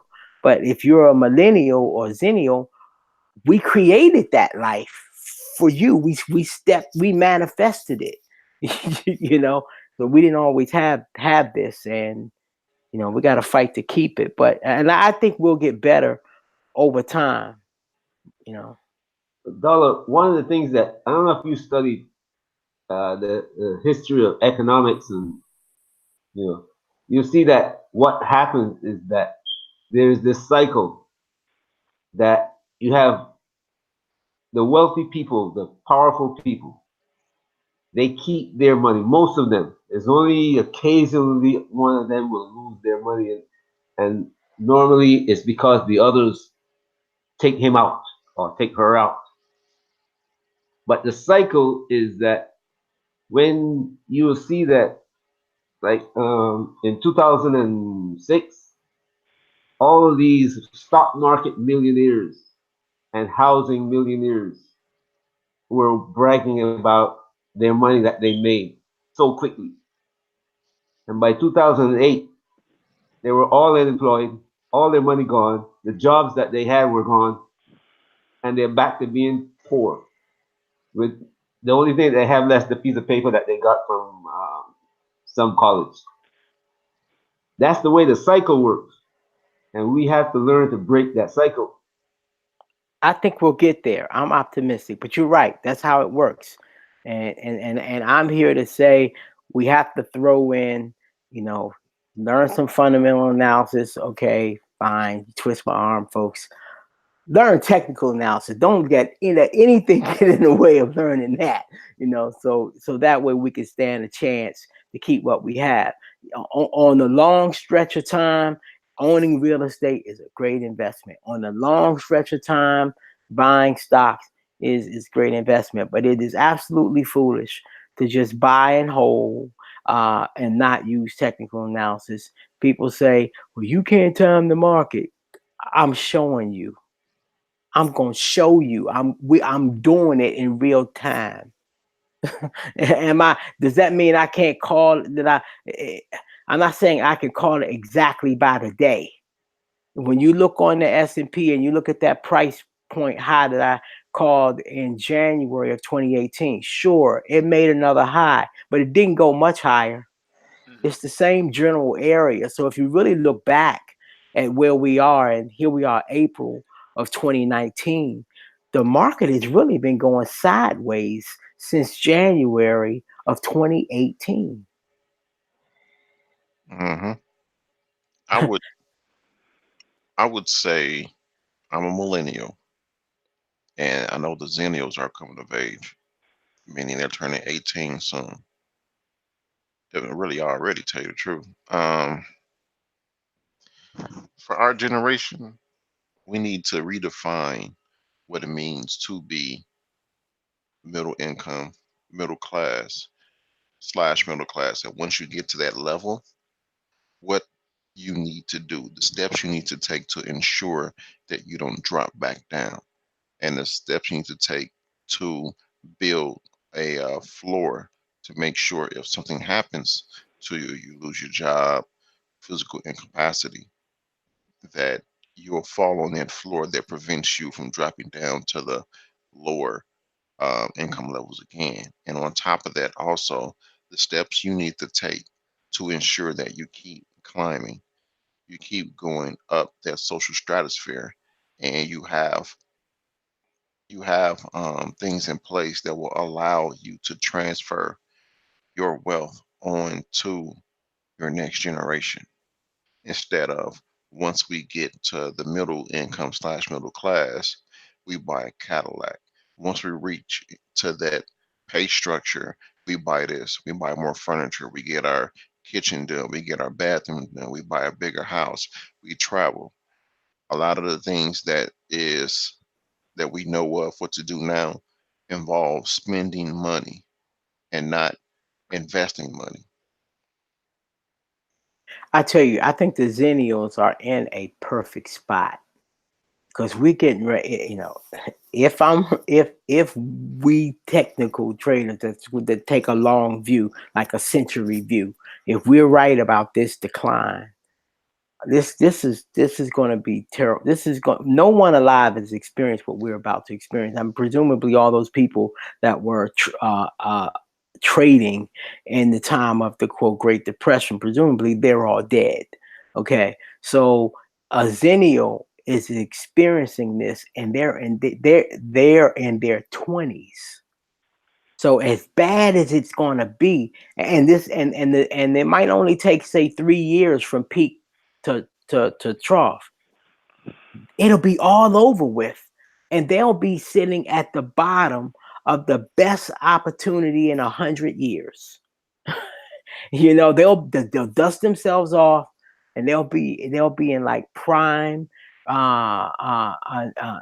ground zero for the great jobs that you guys talk about here on this channel, and they'll have investing knowledge, and they're going to be the generation that will amass great wealth, because this devastation will have happened at a time when they were young, and the ones listening to this channel, they would have heard us talk about it. We're going to be here talking all the way through, God willing, and they're going to be able to make the power moves. Mm-hmm. The Zennials are going to be the one. And the millennials that are here listening to, they're going to be fine too. The ones that are proactive. And again, the need to have things in place that will allow you to not just spend money. The protocols in place that will say, hey, now that I'm at this level, these are the things I need to do in order to preserve this. Yeah. You got to bring your children. You got to bring the children, the younger generation in, the next generation in early. Don't let their minds be captured by something else and takes away their interest. You got to get them in early so that even if they want to try something else later, that their mind still has that preparation. It's still prepared. The foundation is laid. That they're looking at the future instead of just the short term and their image. You Hmm. Yeah, it's like I have a lot of compassion for our mistakes in that, because we're learning all this on the fly. Nobody in my family knew anything about the stock market. You know, I mean, and as I told the story, it was, I was working on my job. I was 23 years old, and there was this white guy who was about 21. He's a smart guy, and he seemed, so from my perspective, he knew everything about stocks. I knew nothing, and that pissed me off. I mean, I got an ego. I didn't think he's a smart guy, but I'm like, he's not smarter than me. He's not better than me. Why does he know this and I know nothing? I went to the daggone bookstore and I bought some books about how to read the stock tables in the newspaper back at that time. This was around 1986-ish. There was no internet, you know. So I had to go and buy books at the bookstore to begin to learn what the heck he was talking about. And I mean, I just didn't want him to be better than me. He was like 2 years younger than me, and I couldn't stand it. I'm like, no, If I can't match him, then in my mind, I interpreted that is he and they really are superior to us, and I don't believe they are. It was that personal to me. All right. With that being said, I think we'll close out for tonight, and we'll be back tomorrow for the anniversary of the Black Brain Trust, celebrating 1 year. Oh yeah. Peace. All right now.